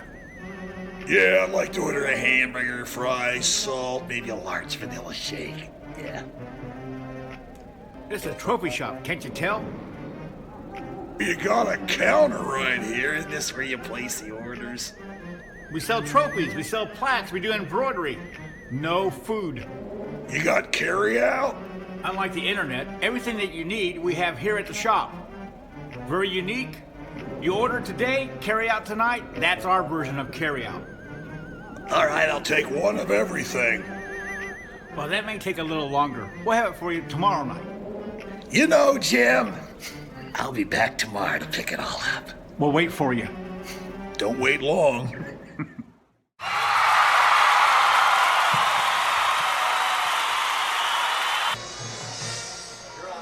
Well, welcome back. I'm Perry Williams, and we're at halftime here at Westfield at Riverview Health Stadium here. Now the Westfield band's out on the field here, and the Noblesville Millers lead the Westfield Rocks 20-7. My guest here today is Tony Euler, the Assistant Athletic Director at Noblesville. Welcome, Tony. Well, hi, Perry. Thanks for having me on. No problem. This is kind of like the old days, wasn't it? You and Big Jan Bozier doing the call for Rick Vanderwilden? You know, we did that for a long time back, maybe, I don't know, around the turn of the century. Did it for 5 or 6 years, had so much fun. I remember the commercial you just played there. At the end, Rick Vanderwilden says something about Logan Street signs and banners conveniently not located on Logan Street. You got it down pat. Yeah. Well, let's talk a little bit about this football game, the first half. The Millers coming in here 0-3 and Westfield 3-0. But, we expected it to be a good game, and I know you did too. Well, I really did expect it to be a good game. I'm not going to speak of Westfield's first three opponents, but I'll tell you what, Lawrence North is a very good team. Carmel, defending state champs. And did I see a score where Fishers was beating Southeastern handily tonight? So there's three pretty good opponents the Millers played. Now, it's not all the opponents. I mean, we've definitely struggled, and we've got a lot of kids hurt. Oh, absolutely, absolutely. And Mr. Grimmel looked pretty good here the first half. He seemed much more in control of the game, much like he was last year. He's kind of struggled a little bit here early on, but he wasn't getting a whole lot of blocking either. But I know that Coach Simmons and John Ray have worked very hard with that line, and they're doing a much better job up front today and giving Grimmel a little bit of time. Well, last year's a sophomore late in the season. We're down 21-0 at Brownsburg, who's undefeated, and Grimmel had struggled a little bit the first half, but he engineered 3 touchdown drives and that 2-point conversion to beat Brownsburg last year. As a sophomore, he has struggled, and the thing that hurt him last week was the exchange from center. I'm not pointing the blame at anybody, but we seem to have cleaned that up this week. Yeah. The one thing about it, Tony, you have a new boss now, and Leah Wooldridge, and you're working alongside her, and she's no stranger to Noblesville and to you. It's how's that working out? Working out great. She's she's kind of quiet compared to the other people in the athletic office, but she's quick to laugh, and she's very good with the public, and I think Noblesville's really going to like her. Yeah, I think so too. I've been very, very impressed with her. Well, coming up here, the fall of the year is always a busy time for you. When you throw in varsity football, JV football, freshman football, soccer, both boys and girls. You throw in volleyball. I mean, you're just is it tennis? Is that what you're tennis? But you forgot a huge one, and that's cross country. At cross country, we hosted the Hokum Karam, which is a cross country relay race with 17 teams. We hosted the county with I don't know how many runners. Carmel came in 7 buses. Yeah. There were hundreds and hundreds of runners out there. And we still have the conference cross-country meet, the sectional, and the regional to host. Yeah, we hats off to that cross-country group and to the athletic department. We got a fine facility there. One of the best in the state, which is why we host the sectional and the regional. It really is an awesome cross-country course. It's nestled right behind White River Elementary. Most people don't even know it's there, but Yeah. I've gone out and walked it before. It's beautiful. really neat. It's really It really beautiful. is. It's really beautiful. It is. What about also you got coming up here this next week, which is always a busy week, and it's kind of a coach's nightmare. Homecoming is one of those things that always exists, but for a head football coach and a coaching staff, it kind of gets you out of sync a little bit. But it's a fun time. I don't know of any head coach that we've ever had that's liked homecoming. Lots of distractions during the week. The parade just kind of throws off your routine. You may not be getting your pregame food at the time that you usually do. Lots of distractions. It really is. I don't think it helps you, and what you have to do is you have to make sure it doesn't hurt you. Yeah. Well, Tony, I appreciate you stopping by here and talking to us, and of course, I guess I'll see you next week. Yeah, with homecoming coming up here, and we're going to do the Powder Puff game out there. We're excited about doing that. That's something a little different and a little unique for Hamilton County TV, and we appreciate all the things you do for us. I tell you what, it feels like home up here on Hamilton County TV, so thanks for having me. Appreciate it. Thank you. All righty, thank you. Thank you.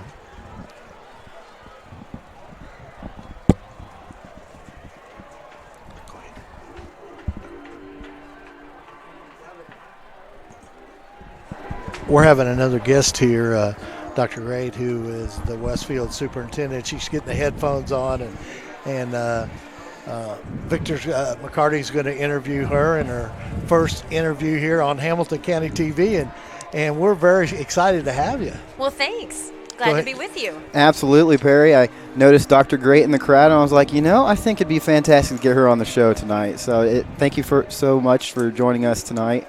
I just wanted to get your opinion on, you're in your sophomore season now here at Westfield. So what has been the biggest difference? You came from DeKalb County from your freshman season to this year, your second year here at Westfield. And what's the biggest difference between the two districts? Sure. Well, one thing, obviously, that I had noticed right away, we are a rapidly growing community, and so we're very excited about the growth in our enrollment. And last year was an amazing year in our community as we set the stage for being able to complete some renovations and expansions at Westfield Intermediate, Westfield Middle School, and Westfield High School. So we're preparing for those students that we're expecting in the next 5 to 10 years. Absolutely. We kind of touched on this. I kind of called the guys out when I was commentating with them during the pregame of, hey, I was born in '93, and they were like, oh, what are you talking about, this young kid? But the case was, when I was born, it was 10,000 here in Westfield, and now we're grown to 75,000. So the school really has to accommodate to all these new students that are coming in.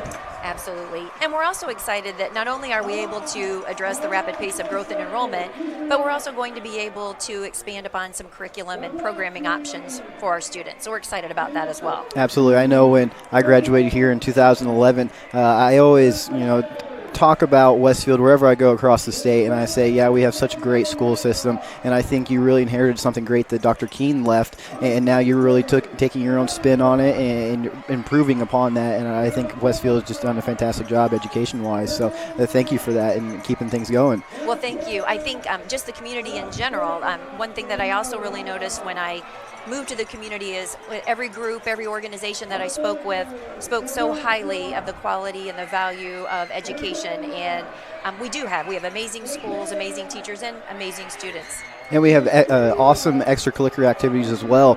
We have Student Impact, which Danielle Easterhouse, she's doing a wonderful job making sure students have a place to go after school to whether interact with other kids, learn communications, or so forth. We have Youth Assistance Program. We have so many things here in Westfield that are really attributing to that community aspect. Absolutely. Absolutely. In the spring, we held a community engagement meeting, and it was attended by so many different groups and organizations in the community, and we really want to be able to build upon that this year because clearly there's a great deal of support for the work that we're doing in the schools, and this community is one that just wants to wrap its arms around our students and do what's best for our kids. So we're excited to continue that work that we began last year. Absolutely. And we have a great coach that's come in the past several years, Coach Gilbert. He's all about community. So it's that one more aspect to have a leader in the community, whether it be yourself, Danielle, Jake, other teachers, and Dr. McGuire, and so on and so forth throughout the school system is really just a trickle-down effect and impacts throughout the whole area. And speaking upon that, we saw just some horrific things occur in Texas over this past week, 2 weeks. And we come to find out there's a suburb of Houston called Westfield. So could you touch on that a little bit of how our community is helping out their community? Sure. Well, I'm aware of a middle school teacher who had reached out and actually identified this school that was a kind of a partner or sister school in Texas, and right away after making communication, the school responded. And so there was a relationship developed right away, and our teacher kind of took the lead and decided that this was something that we were going to be able to do to support this Westfield school community in Texas. And so because of that, funds have been raised or beginning to be raised, as well as other additional items that we can be able to share and support those folks in Westfield, Texas. You spoke upon it. I mean, just a wonderful community aspect here within Westfield. And with you being here now, in your first time here on Hamilton County Television, could you tell me what has been your favorite thing living here in the community? Wow. I think my favorite thing is really getting to go to all of the different school events and community events, and really just getting to meet people in our schools and in our community. It's just an awesome community that's just very supportive of our schools, and I just love the people. Well, one of my main philosophies is that whether it be the high school, middle school, intermediate school system in general, it should always be the heart of a community, because that's where you really get the most interaction. And when you help a kid who might not have had someone to influence them at home or wherever else, that's really something that's beneficial. It happened to me as something beneficial in the future. So thank you so much for joining us here tonight on Hamilton County Television. Really appreciate you being here, Dr. Great. Thank you. Thank you for having me.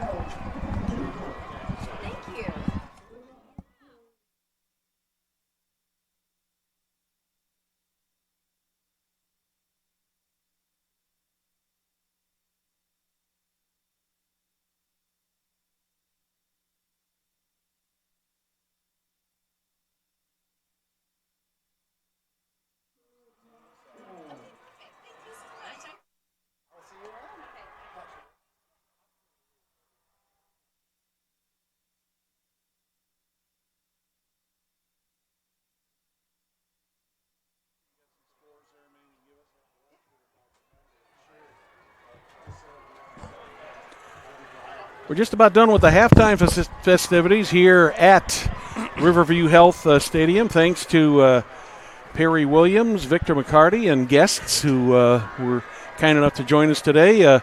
Victor, anything new on the scoreboard for us to report? Absolutely. We have a huge jump for the Brownsburg-Avon game. The Orioles are up against the Bulldogs 45-21 at the half. And it's still halftime.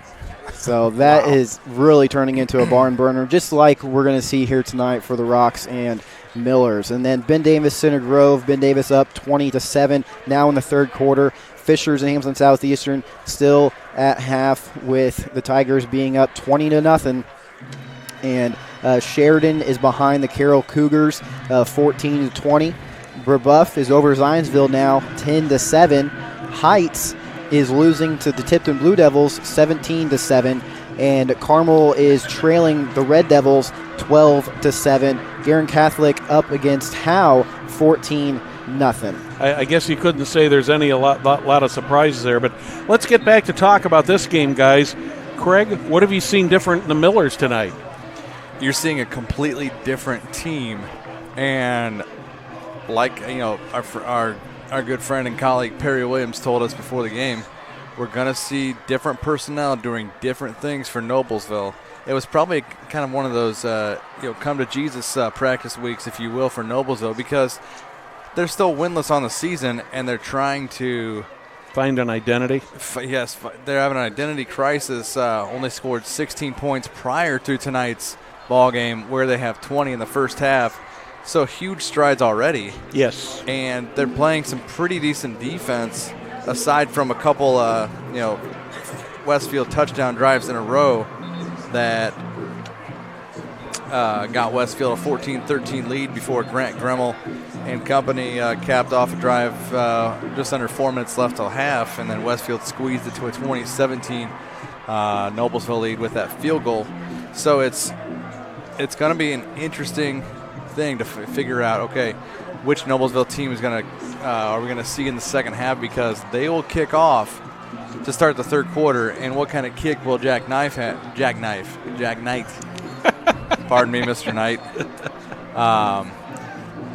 will he have? Will it be that high end over end, or will it be that sidewinder that Kobe Hauser had a nice return? Well, there is a little bit of wind now here, where at the beginning of the game the wind was not a factor at all. You can feel it picking up. And the wind is coming just about straight out of the north here, so the kickers kicking left to right here as our cameras set up are definitely going to have an advantage.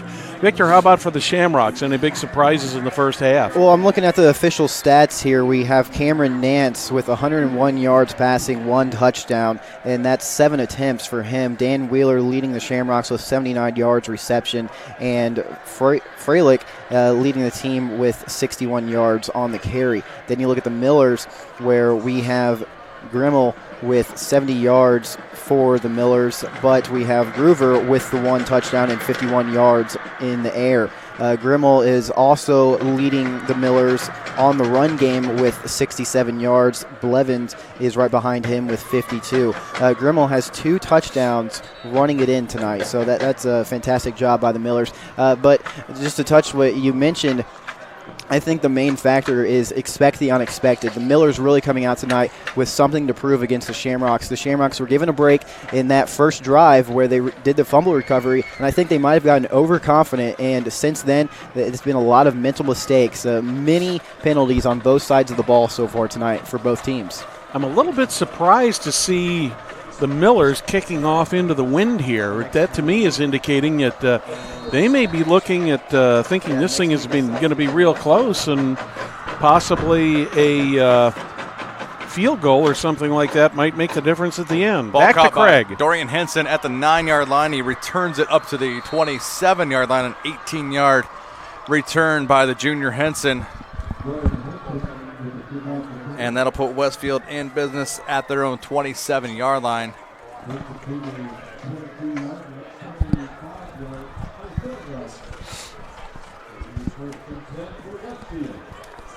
And we honestly, with the wind situation, we may see it shifting, because we may be seeing some, I'm not sure if we'll see crosswinds from what last week Hurricane Harvey, still winds hovering around, and Hurricane Irma shoving winds up through and into the Midwest. We're not getting those effects yet, because Florida has not been touched by the hurricane yet. Well, the temperatures dropped down to a very comfortable 67 degrees, and at game time the wind was listed as out of the north at 5, and now they're saying it's out of the northeast at about 6 to 8, so it's shifted just a little. 1 yard on the carry. Screen out to the right side. Matthew Meyer with the catch. He gets up to about the 35, where they'll mark him down. A 7-yard pickup by Meyer.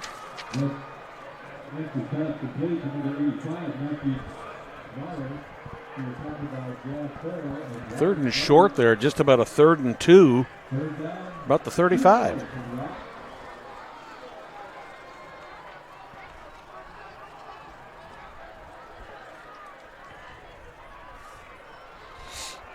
Nance using all of the, or a good portion of the play clock.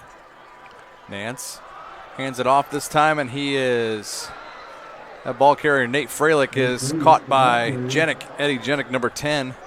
He's going to be short of the first down by a yard. Picked up 1, did Freilich.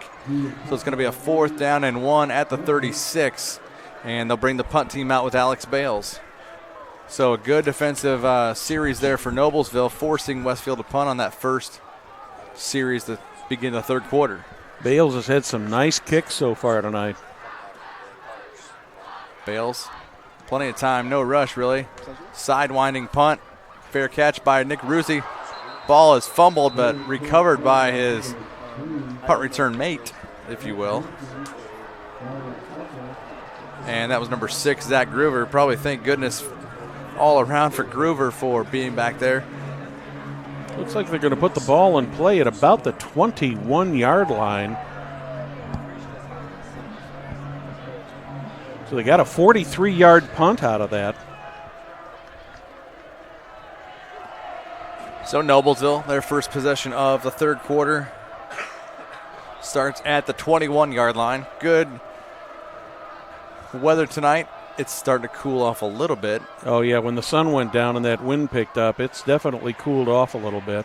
Christian Collier on the carry, heads toward the far sideline, and he may have picked up 2, maybe 1. Miller's really got a break after that first possession there where the Shamrocks ended up going a 3 and out. Picked up a pair on the play, did Christian Collier. 2nd and 8 at the 23. We've gotten through over 2 minutes without a penalty. Is there any wood to knock on? I shouldn't joke about that, but each team had it 7. was a serious problem. Gremmel, a nice pass across the middle. First down, Luke Blevins all the way up to the 35-yard line. So a 12-yard pickup by Luke Blevins.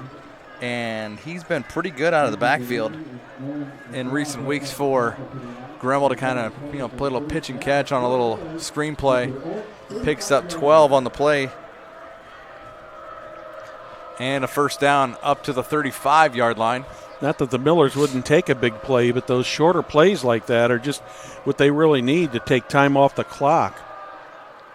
Up the gut to the 39 goes Luke Blevins. So he can run it. He can catch it. Picks up 4 on the carry, does Blevins. You know who's been absent from this game so far tonight that we just have hardly seen is Ryan Barnes. Yep. And kind of curious what's going on there. I hope he's not injured.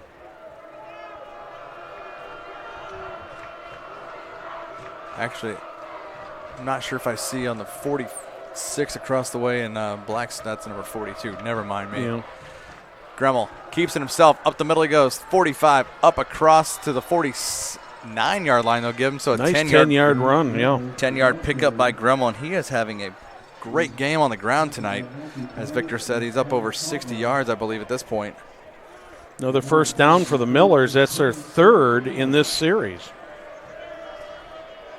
Shoot, he had 50 yards on just his touchdown runs, 26 and 24 respectively. Millers have twins to the near. Single receiver to the far side.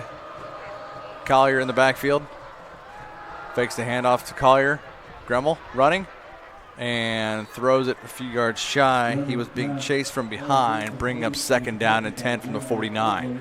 Gremmel just barely got that ball back to the line of scrimmage. Otherwise, he could have been called for intentional grounding. Yeah, Jeremiah Edwards, number 34. He could feel Edwards' footsteps right behind him, and he had to get rid of that ball. Gremmel has been doing a lot of scrambling tonight, much more than we've seen him earlier in the season and much more than we saw him last season, Craig. It's almost like with the pressure of a team like Westfield in their defense, he feels like he can be more mobile. Mm-hmm. And he's letting the pressure get off. Collier with a carry this time up across the 50 down the 45, and he gets out of bounds with the first down. He's marked gained at the about 40. 11 yards on that. He did. That's to the 40 for a first down on 11 yards on the pickup by Collier. So right now it's a balanced rushing attack for Noblesville, and Gremmel's had a balanced passing attack, and to boot with a 51-yard. 7th play of the drive that started at the 21-yard line. Yep, he got out of bounds on the play. They've gained about 40 on this. They got 40 to go to hit pay dirt. Blevins again. Blevins seems to be one of those guys, Craig, that you can just count on him for maybe not a lot of big plays, but just some hard yardage when you need that 2 or 3 or 4 yard gain. Yep. I would agree there. He picks up 3 there.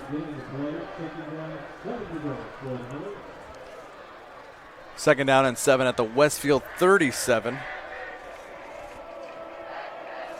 Millers have yet to go to third down on this drive. 2 receivers again to the air. Sanders and Barrett. Groover to the far side. Tailbacks in the backfield with him. Fakes the handoff to Collier. Screen play to Collier. Actually faked a lot of Blevins. Running room. He's got room down to the 31-yard line. Going to be just a little short. 6 yards on the pass play to Collier. And it'll be a 3rd down and 1 at the Westfield 31. 6 runs and 2 passes so far in this series, but a very makeable 3rd down here. This is where Blevins comes in really handy with his tenacity and able to pick up the tough yards. I would really possibly expect to see the ball to go to him.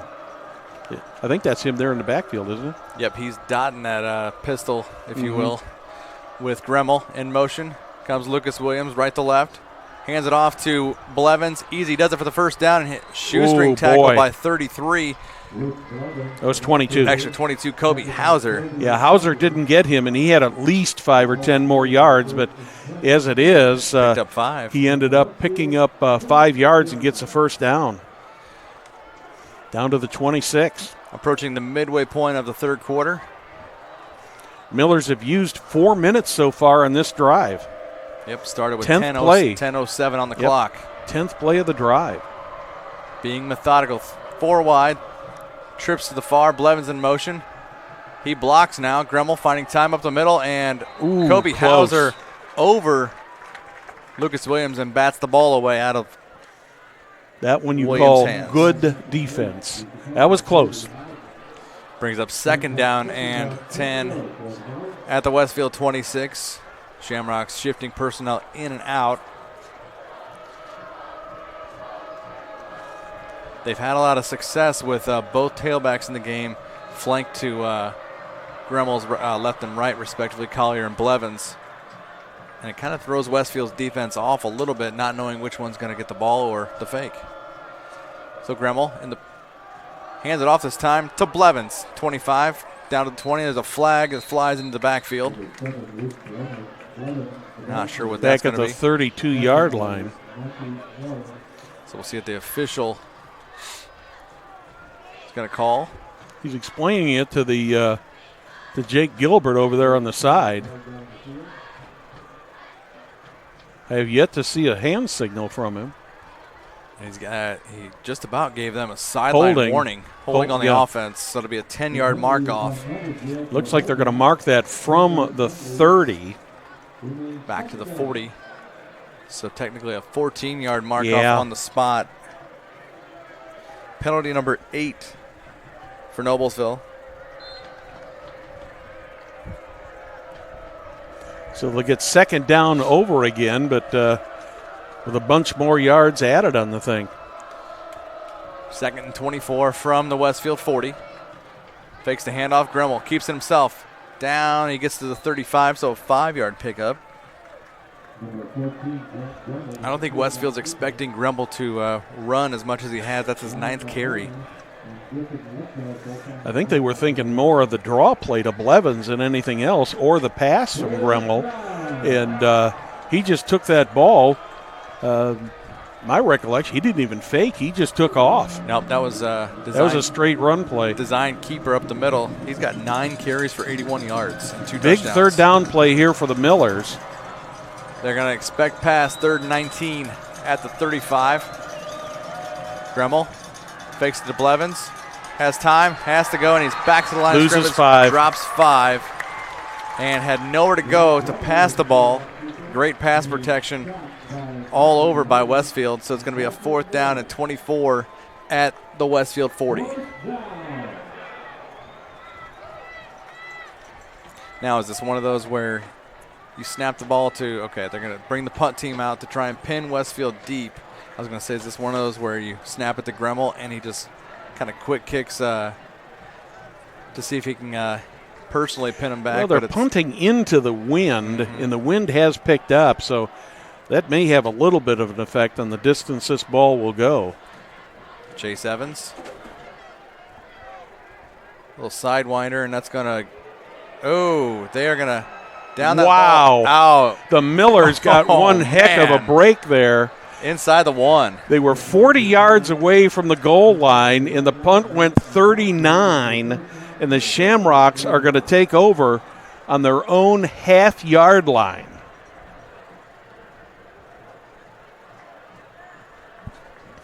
Good example of the punting game there. Let's watch this punt here in the replay. It takes a very good bounce for the Millers. Looks like it's going toward the end zone, but then it just, I think, they just let that go, and it just stopped at about the half-yard line. And being a senior, a senior punter, Chase Evans probably has practiced how to boot that a certain way, and it floated and just kind of got itself down to about the 1. Freilich on the carry, steps out of bounds at about the. They going to give him to the 10? Well, they gave him the 10. Yep. 9 yards on the pickup by Freilich. 2nd down and 1 at the 10-yard line. Victor chasing down some scores. Is that Freilich again? Yep. He gets 5 that time. Up to the 15, so Westfield rushing 1st down. Miller's going to have to be a little bit careful there. Number 85, Chase Yadon, he took Freilich when he was out of bounds and really put him down pretty hard.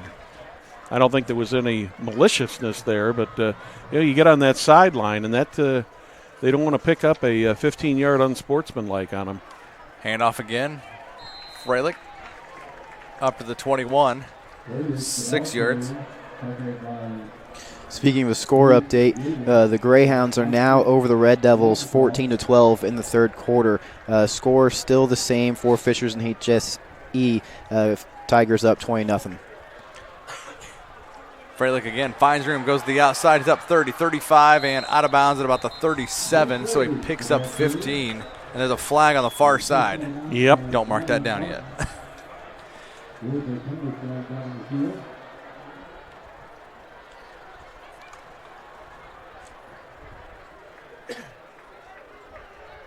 It's going against the Millers.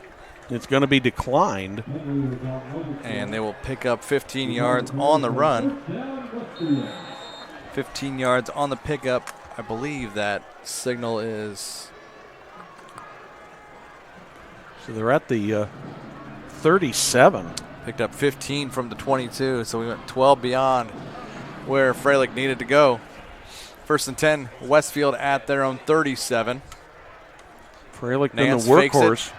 Going to go to the air. Nope, goes to the middle. He'll keep it himself. Up 40 to the 44-yard line. Miller's asking for a holding penalty on that, and the referee will have says no way.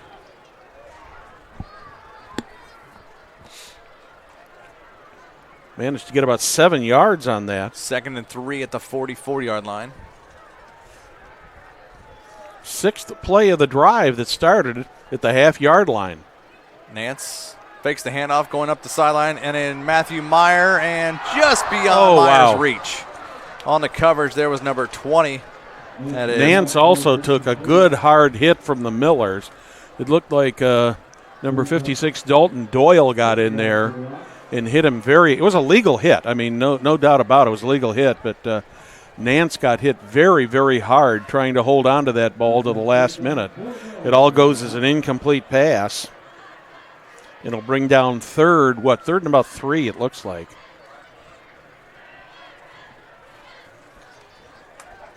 Shamrocks got it out of the shadow of their end zone. Big 3rd down and 3 at their own 44. Low snap.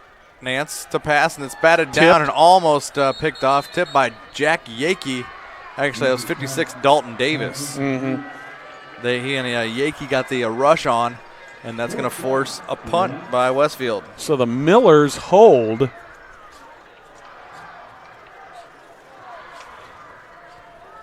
Now the Shamrocks have got the wind at their back for this punt. Another Bales. High punt. Fair catch at the 15. Wyatt Blades on the fair catch there. They'll mark that at 16 this time.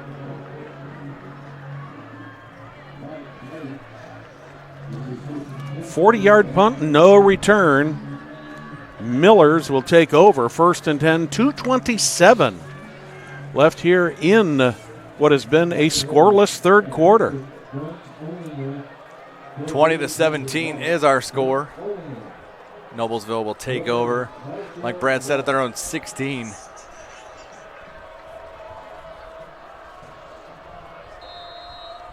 Blevins back there in the pistol with Grimmel. Fakes the handoff to Blevins and a screenplay to Blevins. 15, 20. Now up to the 27, where I believe he'll have a first down. He got about 11 or 12 on that. Yeah. Nice play by Blevins. Moves the chains. And they're at the 28 now. So they give him 12 yards. Another first down for the Millers. Millers moving the ball much better in this half. Third catch of the night for Blevins. Done most of his work in the backfield with 9 carries.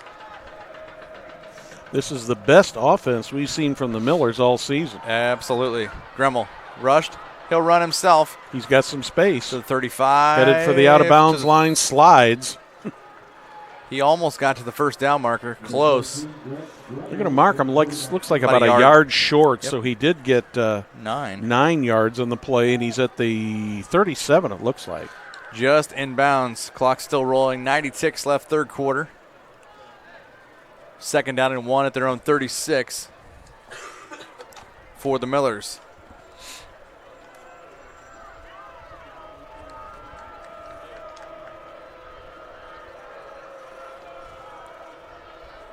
That same familiar backfield. Collier to his left.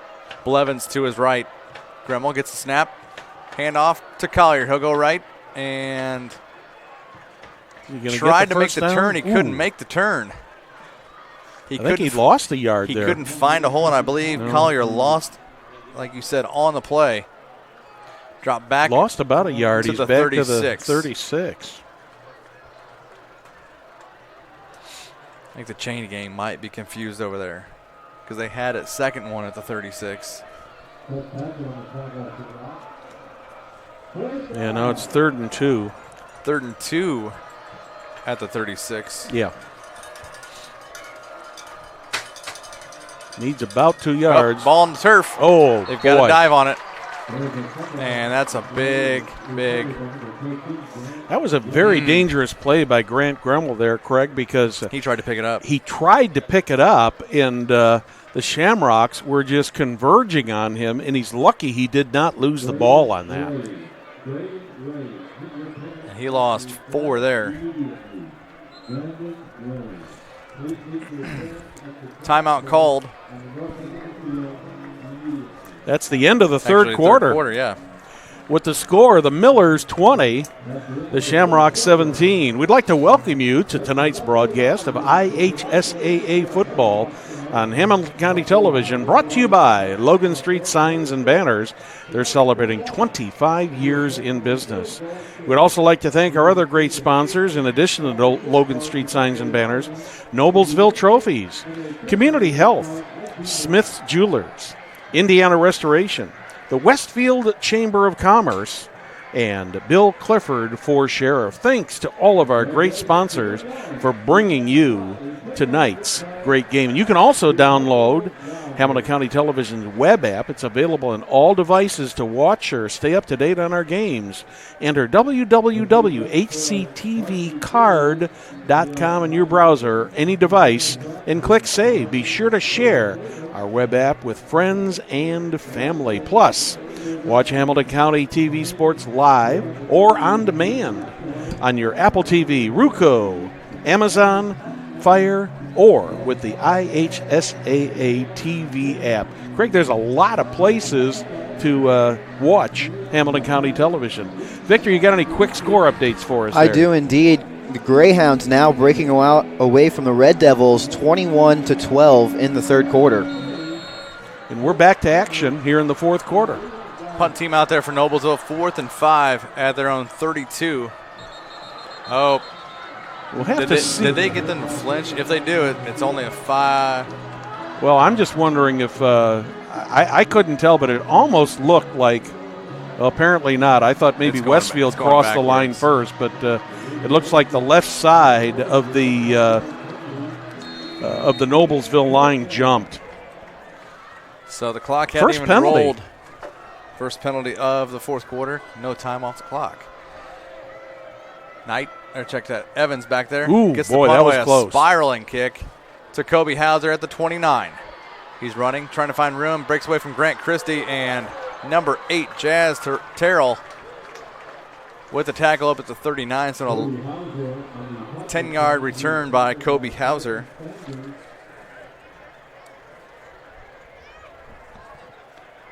About a 44-yard net, or rather 45-yard punt, and about a 10-yard return there. Shamrocks take over at their own 39.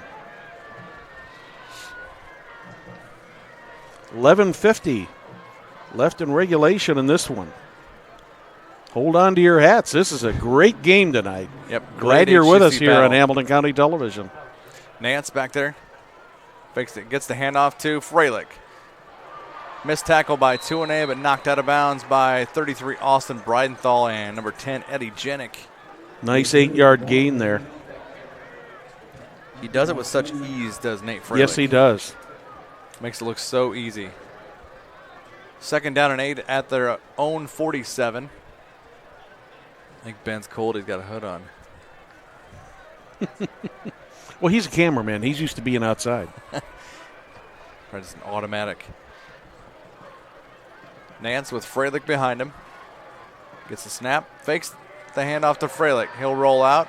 Plenty of time. Looking, and wide open receiver. Incomplete pass. And it got dropped. 81. Levi Castor is. Yeah, I think that's one of those times, Greg. He was so wide open. I mean, it's one of those times you look at the play and you say, he should have caught that ball. I think he was too wide open. It's one of those like Carson Sanders had across the way where he ran before he had the ball. Because the ball was right there. Yep. Third down and 2. Kind of a tight formation. 2 receivers. Changing the play. Plenty of time left. It's an incompletion. 10 seconds on the play clock. Nance looks at his wristband, and here we go. Handoff to Freilich. And he is taken down and knocked out of bounds. Eddie Jenick with the help of 47 Jack Yakey. That's one of the first times Freilich has been caught for reverse yardage, I believe, in the game tonight. Ended up losing about 3 yards back to the 45.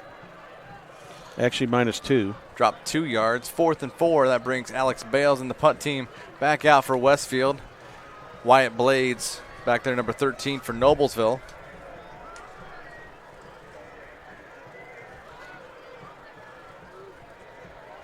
Bounce that one in. Little rugby style punt there. And that ball, they'll let it keep rolling past Blades. And it stopped 11. Yeah, about the 11-yard line. Rather than chancing and picking that ball up on a weird bounce that it had from that rugby style punt of Bales.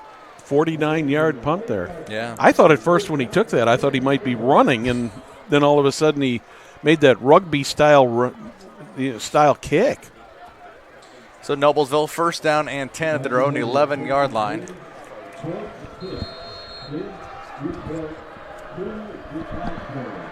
I do have a quick score update for you guys. Avon now over Brownsburg 48-21. Wow. Handoff. Blevins finds room up to the 15. Knocked down at the 16. He'll pick up 5. If he could have broken that tackle, there was open field in front of him. Yeah. Good run nonetheless by Luke Blevins. Just seems like Blevins, every time he gets that ball in his hands, he's good for 2, 3, 4, 5 yards. I think he's just one of those that's just strong and very hard to tackle. Gremmel back to pass, going to the middle. Zach Groover for the first down up to the 27-yard line. 11 yards on the pickup. Groover having a good night. That was a nice running catch by Groover. He caught that thing right in stride. Gremmel just put it right where it had to be to make the play. 4 catches, 34 yards for the junior Zach Groover. Got 11 yards on that and another first down for the Millers. no scoring here in the second half so far.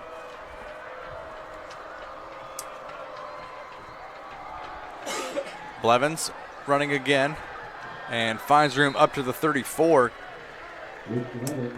Picks up 7, does the junior. His running style reminds me just a little bit of a guy who used to play for the Chicago Bears by the name of Walter Payton. You know, and recently, the way he just zigzags and just kind of gets, makes the most out of the smallest hole. And you don't want to compare him to superstars just yet, but his running looks identical to Christian McCaffrey, who's a rookie with Carolina now. Gremmel. Big loss on that play. Coverage sack back to the, looked like going to mark him at the 22, so a 12-yard loss by Gremmel.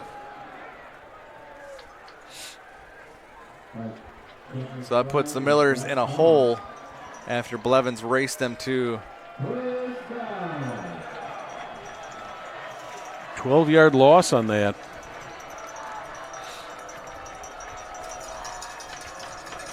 Maybe going back to the air here. Screen to Groover. Up to the 26, 27, 28. They'll Groover mark him gets at the back 29. to the original line of scrimmage and gets a few more. Gets a total of 7. They'll give him 7. But that'll bring up 4th down. They'll mark him at the 29-yard line. Chase Evans and the punt team back out there. Kobe Hauser, number 22.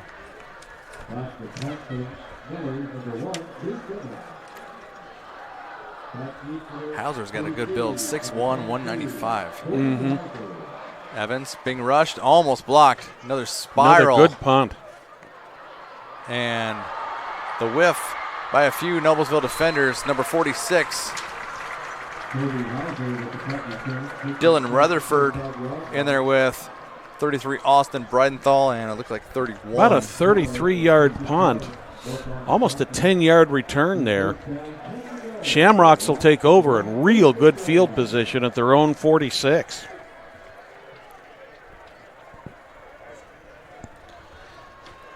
So Westfield football at their own 46 after that Chase Evans punt. Millers held that ball for about 3 minutes before they had to punt after the 6th play. Yeah, because the previous Westfield possession didn't even last 45 seconds. Yeah. Shamrocks trying to get back into this one and remain undefeated. Trips bunch to the far side. Looks like Kobe Hauser stays out there in the flat, catches the ball, finds room up the middle and across the 45, and that'll be enough to the 43 for a first down. Got about 11 on that, I believe. Hauser picked up 11.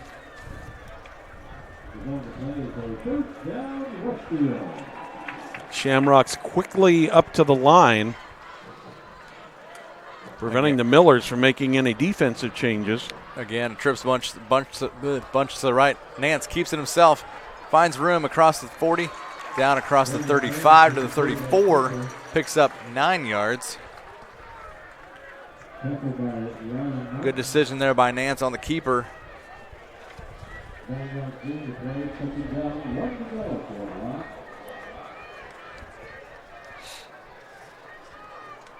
Brings up a second down and 1 at the 34 of Noblesville.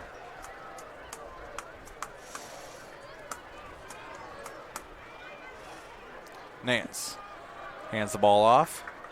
That'll be enough for a first down to the 32 rather. Looks like they got about a 2-yard gain. Down to right about the 32, it looks like. Like Lickfeld up the middle, over Freilich's hands and almost picked up by Wyatt Blades. Quick on the snap, almost caught the Millers sleeping. Oh, there is a flag. I didn't see what the signal was, did you? 12 men on the field. That'll cost them 5. Yep, 5 yards on that.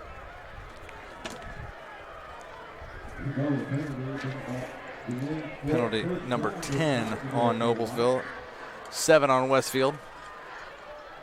Screenplay. Freilich can't Now this handle isn't it. basketball. He can't bounce it first. Someone's got to tell Freilich he can't just pick it up off the turf. It's not a ground ball either. 2nd down and 5 at the Noblesville 27. Shamrocks getting close to field goal position here. 7:06 left here, 4th quarter. Field goal right now would tie this game up. Not sure what exactly Alex Bale's range is or his longest field goal. Nance hands it off. Nope. Keeps it himself. Gets past Mason Battle and knocked down by Wyatt Blades to the 24. Got about 3 on that. 3 yards pickup by Nance. Brings up 3rd down and 2. Down to the 24. 3rd and a short 2. Miller shifting in personnel. I've got to believe, unless there's a big loss on this is 4-down territory here.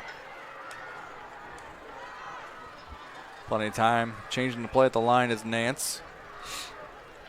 Hands it off. 1st down and a little bit more. Yep. 8th rushing 1st down. Lickfelt. Down to the 21. Shamrocks looking to take the lead and take some time off the clock here. They've had this ball for about 2 minutes now. And we're approaching the midway point of the 4th quarter. 3 receivers at the far. Pepio near.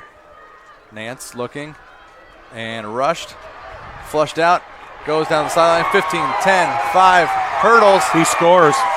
Or did he go out of bounds? No, he did score. He did score. 21 yards out by Cam Nance.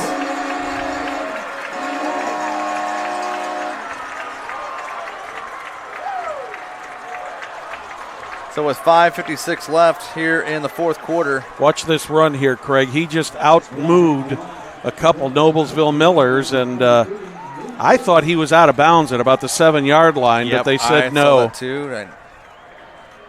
21-yard touchdown run by Cam Nance. The extra point is good. Nate Freilich is the one who put that block in. Good assist there by Perry Williams. He blocked, his quarterback ran, and Westfield has jumped out in front 24-20 on Noblesville. 24-20 lead, 5:56 remaining here in the 4th quarter. I'd like to remind you that celebrating 25 years is Logan Street Signs and Banners. They specialize in last-minute signage and banners. Serving Noblesville and Hamilton County since 1992. Give them a call, 317-773-7200, or visit their new website, www.loganstreetsigns.com, or follow them on Instagram, Facebook, and Twitter. Also like to remind you that Noblesville Trophies offers a large range of products, including sports trophies, corporate awards, and in-house embroidery. Noblesville Trophies provides you with same-day service for those last-minute decisions. Give them a call, 317-773-7391, or check them out online, www.noblesvilletrophies.com. Follow them on Facebook and Twitter. Back to you, Craig. Alex Bale set to kick things off here after this touchdown to put Westfield up 24-20, and this one end over end. And, just about given away by Christian Collier. Kobe Hauser, what a hit. Wow, big hit. Takes down Collier at about the 24-yard line. If we can see the replay on this, watch he just completely levels him. That looked like senior hit night. Yeah. Got a couple Millers hobbling off the field there. There was and I'm going to guess one of them was Collier. There's a lot of action on there. What a hit. Yeah, Dylan Rutherford was one of them who went off. A quick score update for you guys. HSE finally has some points on the board in the 4th against the Tigers with 7-20. So in a hole, and we've in that rivalry, and you've seen that on the Royals' home field, a comeback. Mm-hmm. So we'll see if the Royals have it in them tonight. Gremmel hands it off. Blevins spins. Like you said earlier, he finds a way to make something happen. Yeah, he should have been stopped about 2 or 3 yards behind the line of scrimmage, Craig, and he managed to gain 2 yards on that.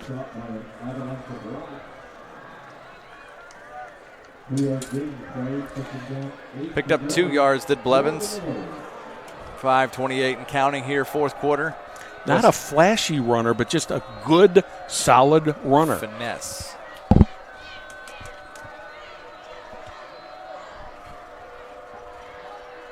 It's amazing how they can change the play at the line. These kids can adjust in seconds. Gremmel back to pass, looking, going up the sideline, and got an open man there, and Dorian. a lot of contact there, but no call. Dorian Henson all over the intended receiver. I think that was Jaden Barrett, number 17. I don't know if that ball might have been out of bounds, Craig, and maybe that's why there was not a flag thrown on that, because it definitely ended up out of bounds, but whether it was catchable inbounds or not, I couldn't tell from our angle here. Brings up 3rd down and 8 from their own 26. Noblesville has to get something done here if they want to stick in this ball game. Gremmel fakes the handoff. He's flushed out. Nowhere to go. Turns back left, and he's got to go, and he escapes it, and he's running. He's got some running room. 25, 30, and he's stuffed. That's Kobe Hauser again. Check that. That was number 20, I believe. Gremmel ran about 50 yards to gain. Nope, that was Hauser. And we have a flag on the play right there at the 30. Was that after the play? And that'll be tacked on. I don't know. So all of that running room to get 4 yards. Yeah. I've seen the same thing on sportsmanlike conduct on Westfield. So here, if we can see, that will be a dead ball foul, and add 15 yards onto the end of the play, and it gives the Millers some additional life. Puts them in business at the 46-yard line. So he was down at the 30. And that's looks like a 16-yard mark off, I believe, if I'm not mistaken. So, well, he got a 15-yard mark off plus the 3 or 4 yards he gained. Yep. So the net on the play is 20 yards. Handoff, Collier met at the line, gets himself a yard the hard way. A quick update for you guys. Speaking of comeback, HSE now 14-20 on the Tigers, so maybe there is something in the cards for them. Looks like Sheridan's coming back on Carroll. It's 27-21. Carroll up on Sheridan at Larry Bud Wright Stadium up in Sheridan. Of course, the Royals and the Tigers playing for the Mudsock Award. All these awards that they've got. We had the Mudsock volleyball match last night as one of the other broadcasts. Yep. Gremmel back to pass, looking, finds time, has his Jaden Barrett as receiver. Up to the 47 of Westfield. Good catch and a good tackle on that. 6 yards on the Barrett pickup. They'll make it about catch. 3rd and 4. Ball is into Shamrock territory. 3:31 on the clock. Gremmel with Blevins beside him. They'll change the play again. Plenty of time on the play clock. Miller's trying to get down there and score, but also eat up some clock so Westfield doesn't have much time. 3rd and about 4. Blevins gets the carry across the first down marker. He goes across the 40 down to the 39, so he picked up 9. Great run by Luke Blevins. About a 7 or 8 yard gain on that to give the Millers another first down. Time is getting to be of the essence now. We're below 3 minutes. The Millers have got to score a touchdown to take the lead in this game. A field goal will not do them any good. So 1st and 10 at the Westfield 39-yard line. Miller's being methodical. Handoff again. Nope, Gremmel keeps it himself. 35, 30, down to the 25, 20, 15, 10. Down to the 5-yard line. Gremmel with a huge run. What an effort by Grant Gremmel. He stumbled. If he wouldn't have stumbled, he would have scored a touchdown there. Let's check the replay out if we can get that up from Will. Now watch as he finds room. I thought he was going to hand it off to Luke Blevins.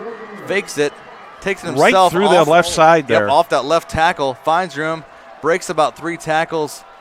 He still managed to get back up on his feet and get to the 5-yard line. 34 yards on the pickup by Gremmel. As he is having himself one heck of a night on the ground and passing the ball. Now, if you're the Millers, you obviously want to score a touchdown here. Yes, sir. But how quickly do you want to score that touchdown? Oh, did they call a timeout? They did. Yes. First timeout for either team this half. Timeout for the Millers. Noblesville will call it. I'll tell you what, while Victor's looking up some scores, let me remind you here that Community Health is Central Indiana's leader in providing health care services where and when patients need them.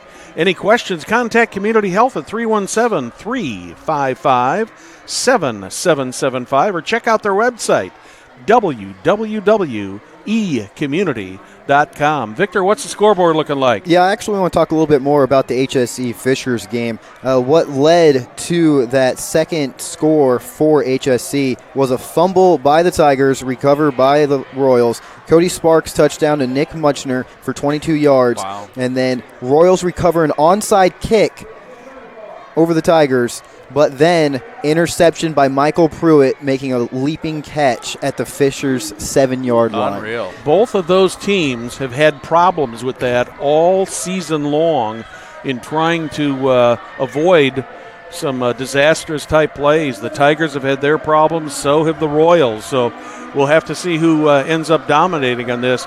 Here to we reset go. everything here, it's 1st and goal from the 5, 1:58 left in regulations.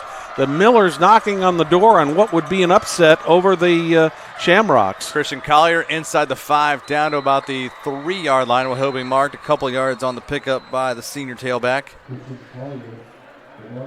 And is there another? Westfield called a timeout, so each has 2 timeouts to their. Probably a wise move by the Shamrocks. The Shamrocks anticipating that what the Millers were looking at doing. The Millers, I think they're going to be content to keep it on the ground here. Yep. With Blevins. I mean, there's no doubt about it. The guy can get the 2 or 3 yards. And also, I think the other thing the Millers want to do, if I'm Jason Simmons, is I would like to, score and give this ball back to the Shamrocks with as little time on the scoreboard as possible. Yep, exactly. And 13 carries for 83 yards, and just like he's been Luke Blevins has been a finesse runner tonight, and to complement what Grant Gremmel has been able to do when he's kind of given Blevins a break, running the ball, Gremmel's run it, or he's passed the ball, so it's been a balanced offensive attack. And Victor, very quickly, who has to step up on this Westfield defense to keep the Millers out of the end zone? Well, I don't think it's just one individual person. It has to be the whole team that steps up because it's been mental mistakes throughout the whole game. Yeah. They need to reunite right now on the line.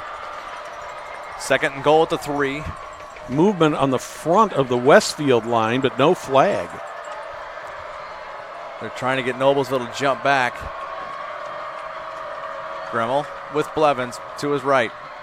Keeps it himself, finds room, and down to the just 1. Short. Down to the 1, picks up 2. They're claiming there was the Westfield faithful are claiming there was a fumble on the play. All of them pointing to Westfield ball, but not the case. And the Shamrocks take another timeout.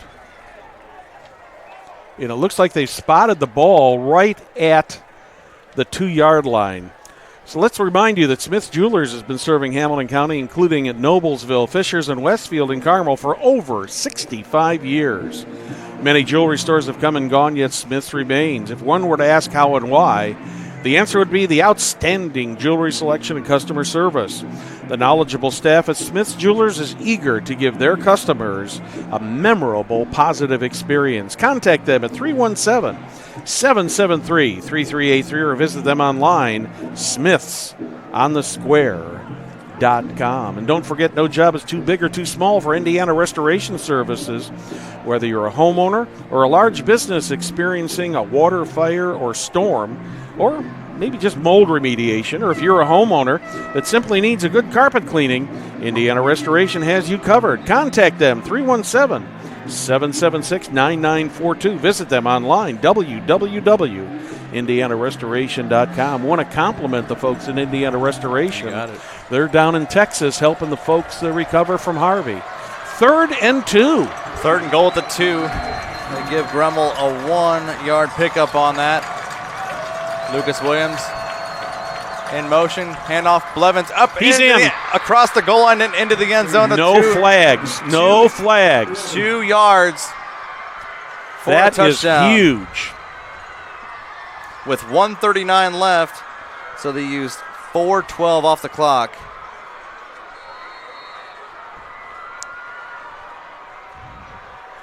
Now the all-important extra point. Because obviously earlier tonight, Jack Knight missed his second. Before the kick.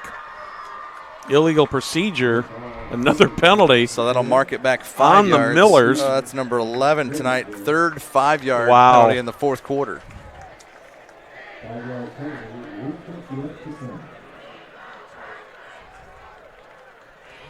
I had 10 plays in that drive. Is that what you had?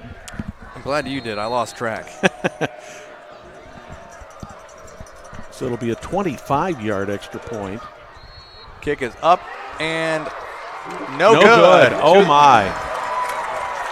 Well, that leaves the door wide open for the Shamrocks and certainly does change maybe a little bit of the strategy that they can win this now with a field goal, but they will be kicking into the wind. Yep, they'll be kicking into the wind, so it may be a shorter return field. Craig, I want to remind you that Bill Clifford is currently a sergeant with the Hamilton County Sheriff's Office and has committed his life to serving the community with integrity. As a resident of Westfield with his wife Cheryl and their 3 kids, family safety is his top priority, and he understands the Sheriff's Office must be proactive against new threats in order to best protect you. For more information, follow the campaign on Facebook at Clifford for Sheriff. And remember to vote for Bill Clifford for Hamilton County Sheriff on May 8th. You can follow him on Facebook at Clifford for Sheriff. He's got a website, www.cliffordforsheriff.com. Talk about a big play coming up here. Huge, this is a very, very important kickoff.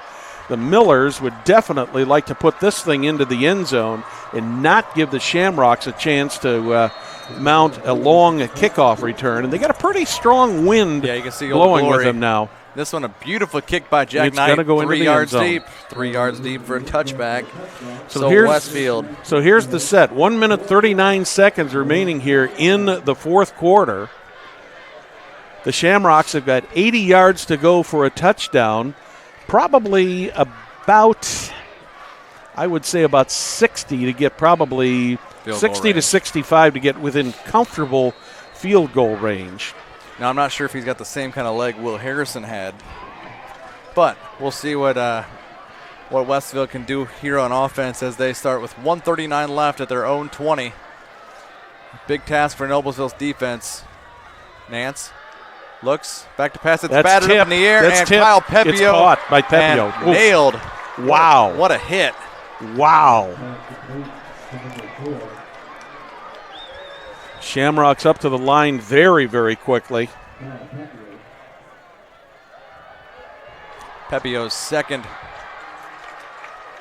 And it's going to be a run for a first down. Looks like tackle by Dalton Davis, 56. That'll be clock stops while the chains move. They set it up at the 33. Nance for 6 on the carry. Pass to Kyle Pepio. In traffic between Tuane and Terrell. And 19 yards on the catch by Pepio. Down to the 48-yard line.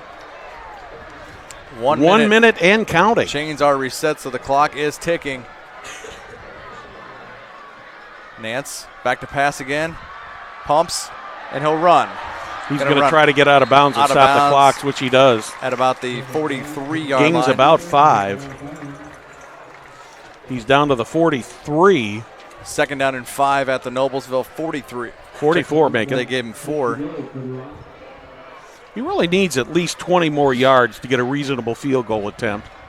Because, I mean, There are some good high school kickers, but we're not really sure what the range of Alex Bales is. Nance hands it off. Freilich up the middle to the 40, down to the 39. Rocks with 1 timeout left. Picks up 5, does Freilich. The clock stops. I think, no, they're going to call it. Are they going to call for a measurement, or are they going to give him the first down? They gave him the first down. So they give him 6. So 41 ticks left. The clock will start. On the 38. Oh, timeout, Noblesville. Their second timeout, each with 1 now. What a finish we got going for this one. This is amazing. Any new scores there, Victor? Yeah, give a quick update here. Avon over Brownsburg now 62-21. Wow. With 8 minutes left. Unreal. Well, we have seen what we feared would not be a real good game tonight turn out to be an excellent football game. One tremendous game tonight. Yeah. And we're going to see this come down to the wire. 41 ticks left. Westfield with the football at Noblesville's 38. Another quick update. Ben Davis over Center Grove 40-7. Wow. And Carmel still up on the Red Devils 21-12. Pike looks like a pretty good team since they shut out Fisher's 43-0. Mm-hmm. Freilich carries the ball. There's a fumble, but there's also a flag. Not sure if the ball got turned over. I wonder if there might not have been a face mask in there. Yep, there was. Oh, wow. Now, depending whether that's a 5 or a 15, it's going to depend where that ball got set up. And it looks like, did we get a Miller down there? So it's a 3-yard carry to the 35.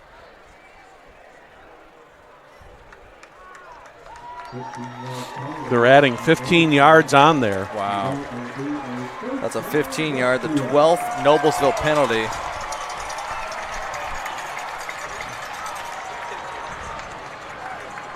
Shamrocks with 35 seconds and 1 timeout need a touchdown. Correction, they need a field goal to win. Freilich, the handoff, breaks it outside. He's got room on the outside. Down to the 12-yard line. Check that. Yep, down to the 12-yard line. 8-yard pickup by Freilich, and he gets out of bounds with 23 seconds left. Well, I would say that the Shamrocks probably are definitely well within field goal range at this point. Oh, little movement there, and there is a flag. Slot receiver, it looked like 33, barely moved. Eli Patchett. So that'll be a 5-yard mark off. The 9th Westfield penalty, so 21 combined penalties. That could be important. Yep. Back to the 18-yard line. If they have to go for a field goal attempt now, they're looking at about a 32 to 33-yard field goal attempt. Into the wind with a little bit of a crosswind. Nance. Hand off. Freilich up the middle. He's going to score. And touchdown Westfield with 19 seconds left.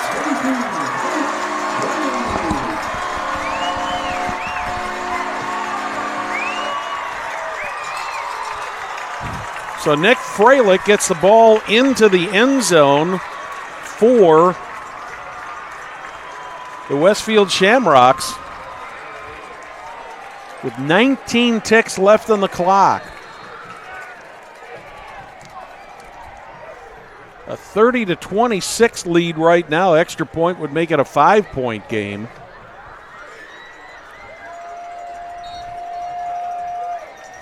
Freilich doing everything we expected him to do tonight. Had a great, great evening here.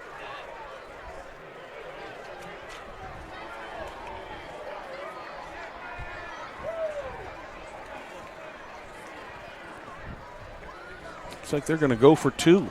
Nance hands it off to Freilich, and He the will run not get it. fails. We have a final for the Mud Sox Bowl. Fishers over Southeastern 20-14.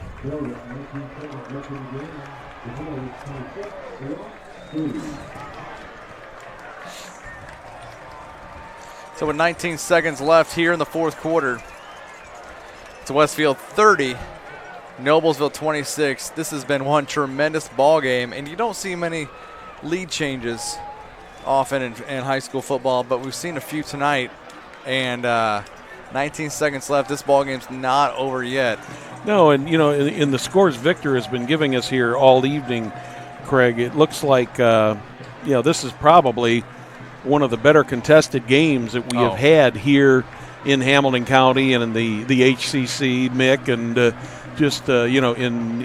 in Central Indiana tonight. Just a whale of a ball game, and the Millers got nothing to be. They're going to probably walk away here with a loss, but they've got nothing to be ashamed of. They played well. This is the best game Noblesville has played 4 quarters of all season long.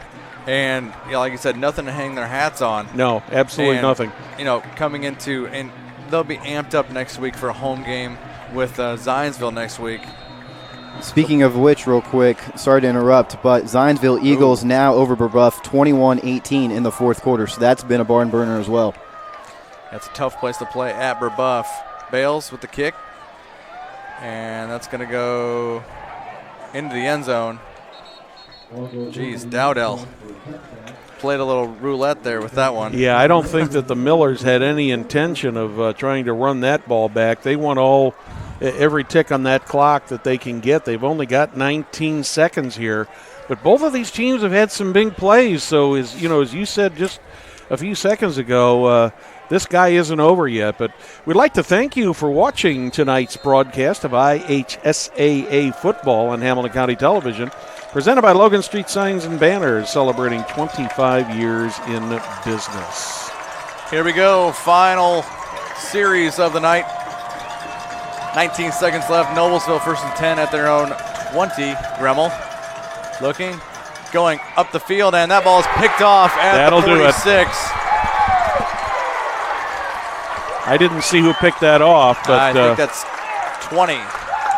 Number 20 for Westfield, that is Owen McGraw.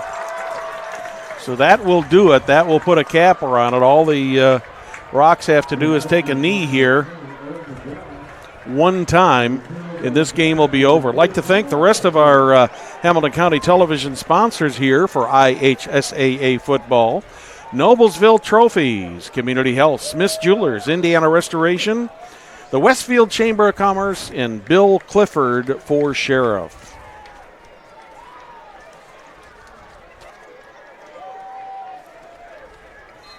And that will do it for our game tonight. Let's quickly wrap things up. Victor, your thoughts on this one very quickly, please. Well, I'll tell you what, it kept me on my edge of my seat the whole game. You just never know what could happen. I feel like, though, Jake Dilbert's crew plays really well from behind, and they know how to handle adversity with anything that comes in front of them. But the Millers, you have to give them props tonight. They came out swinging. They had something to prove coming into this game, 0-3, now 0-4. So I expect them to recover next week and really do something special. Craig, your thoughts? Yeah, you saw a group in Noblesville grow up tonight. From what we saw the past 3 weeks, where they scored a total of 16 points, it's it seems like a completely they've done a total of 360, getting shut out the past 2 weeks, and they put up 26 this week against an extremely good Westfield team. They stood up to the task, and obviously came up short because Westfield was able to march down the field in quick manner in a minute 20 seconds with that Freilich TD run. They did what they needed to do, and Nate Freilich came through for the Rocks. You got it. Sounds good. Our game next week on Hamilton County TV will be Zionsville at Noblesville for homecoming. Also Westfield at Hamilton Southeastern. Victor, I believe you and Jack will be over there. Yeah, Jack and I will be on the call. I'm looking forward to that. And, again, another team that has something to prove is Hamilton Southeastern with the back-to-back losses. Craig and Perry will be over at Noblesville. Also, don't forget the Hamilton County Coaches Show coming up on Monday night. In one scheduling change, it just got announced today. We were going to carry a girls' soccer match coming up on Wednesday evening, but due to a county council meeting, that girls' soccer match has been canceled. On behalf of Victor McCarty and Craig Atkins. My name is Brad Silbert. Thank you for joining us. Good night.